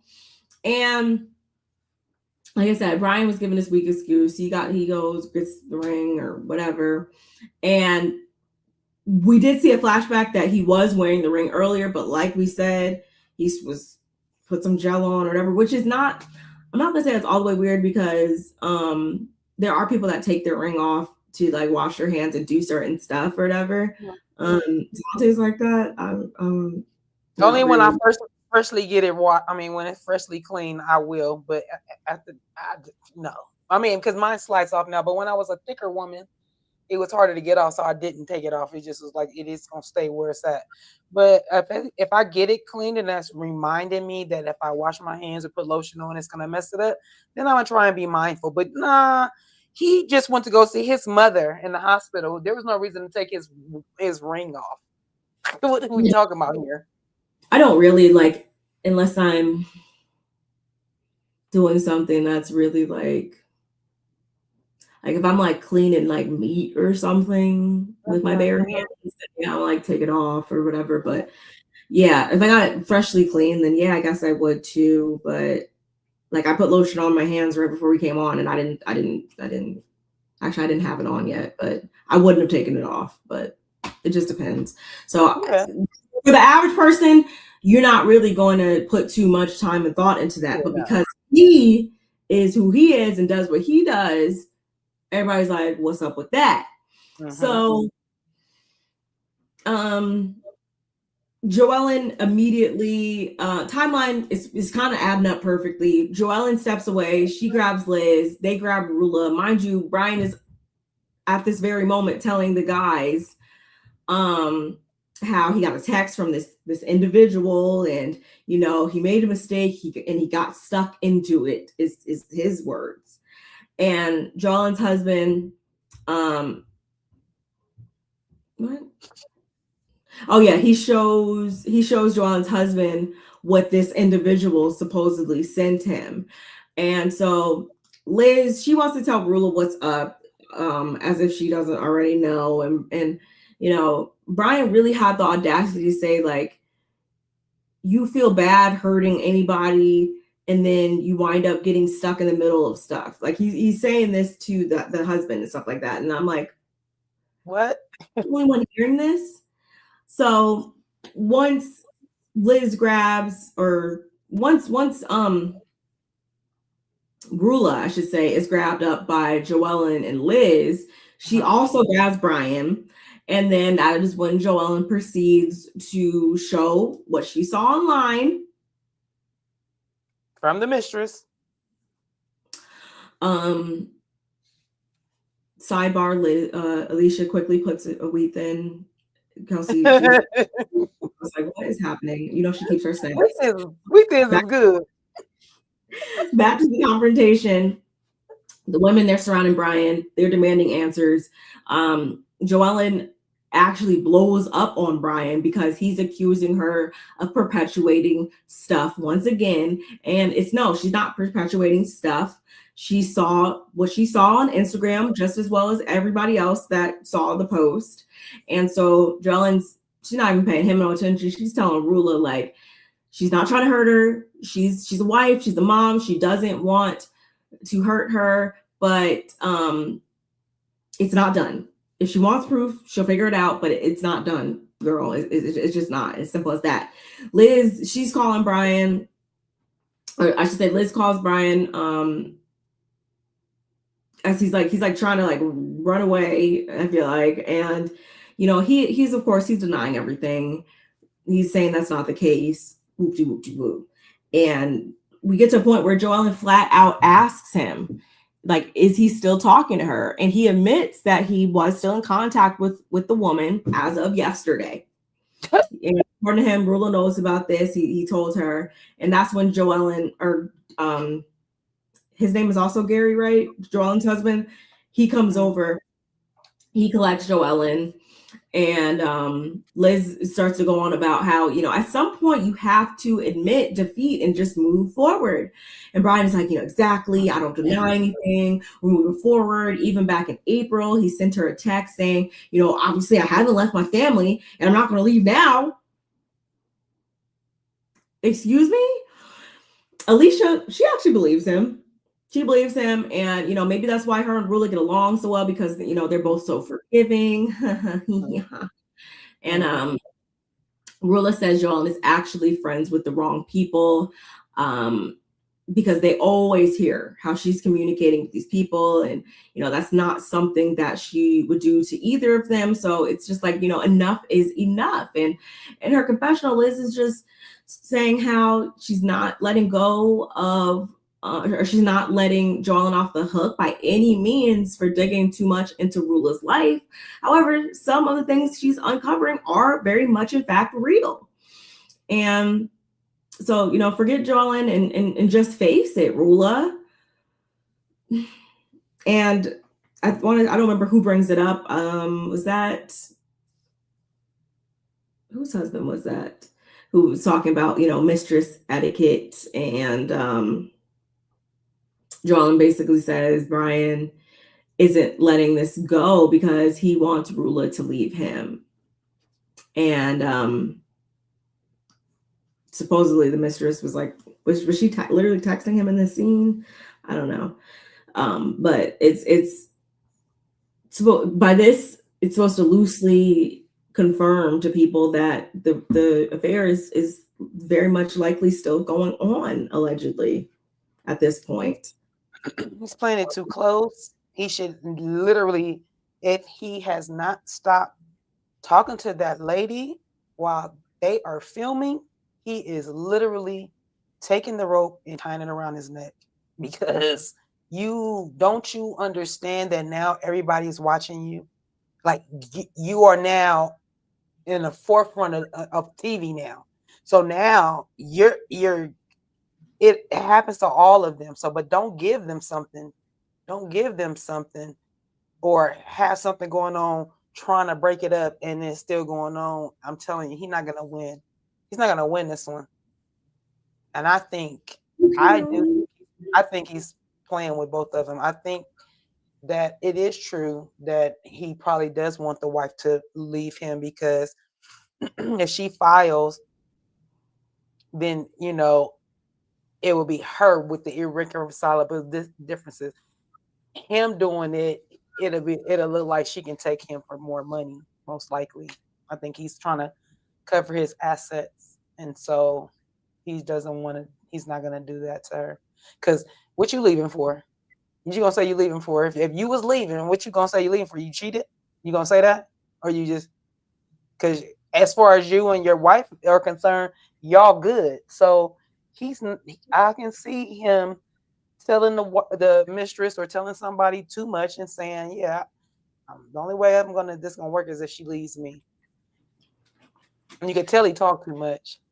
Because then he keeps saying these what are they called? Utterances, these spontaneous utterances that like, oh yeah, I told her, you know, I'm not leaving my family, I'm not leaving my wife, and you know, so why would I leave her now? Do you think that sounds good? Like, that sounds horror crazy.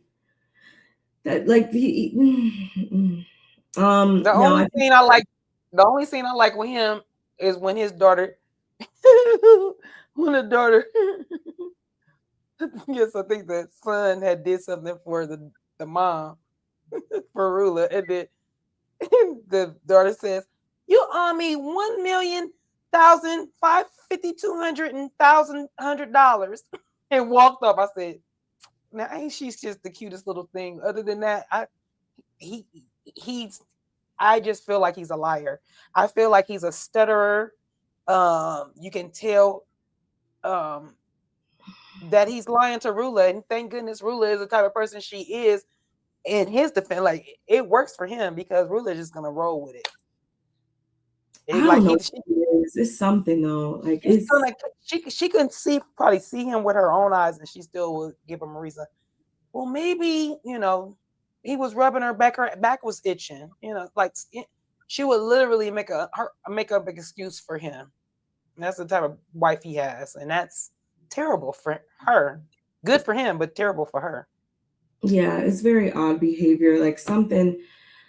Obviously, y'all, we can't confirm anything, but like it's something more than this because this is just not normal behavior. There's got to be something that we're not being told. There's got to be some hidden motive here, because this is just not how people typically would act in this type of situation, I feel. We're gonna find out.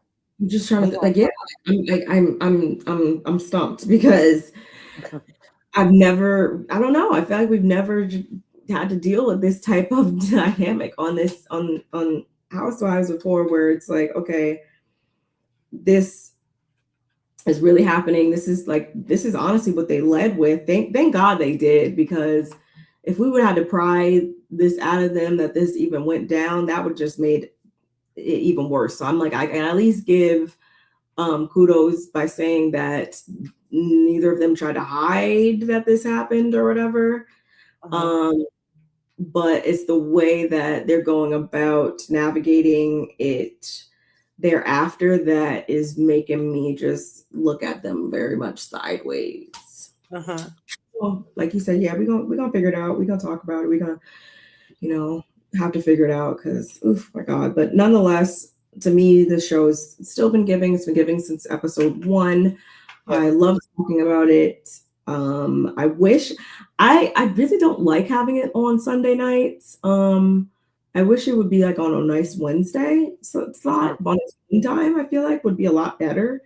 But I don't work down at Bravo, so I have no say in that. But I think it honestly could just be on its own weekday night and be just fine. But agreed. I definitely agree with that. It definitely can hold up 1 week during the week and be good and wouldn't feel so overwhelmed. I don't watch it on Sunday nights because I have Peacock, so I don't watch it on Sundays. But for the people that do, that does seem a little overwhelming to watch 2 of those shows at the same time, and then have to go back and rewatch them. For some reason, it just, I don't know. Even though even before this came on, we were watching Married to Madison and stuff. It was still 2 shows to watch them on it, but reason just feels like so much more with this. Like I feel like we need something during the week, and I mean, yeah, there's nothing else.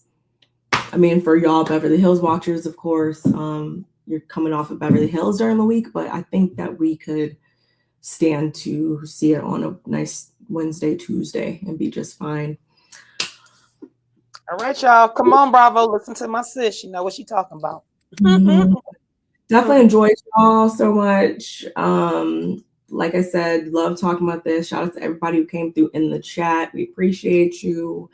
Don't forget to like, comment, subscribe, share, do all of the things. And make sure you're staying tuned in to see, where we may pop up next time. Yeah, I think that's about it, y'all. I think that's about it, unless you have something to add. Yeah, just follow me on my social platforms, y'all. California Cutie on most platforms. If it's not California Cutie, it's California Cutie 310.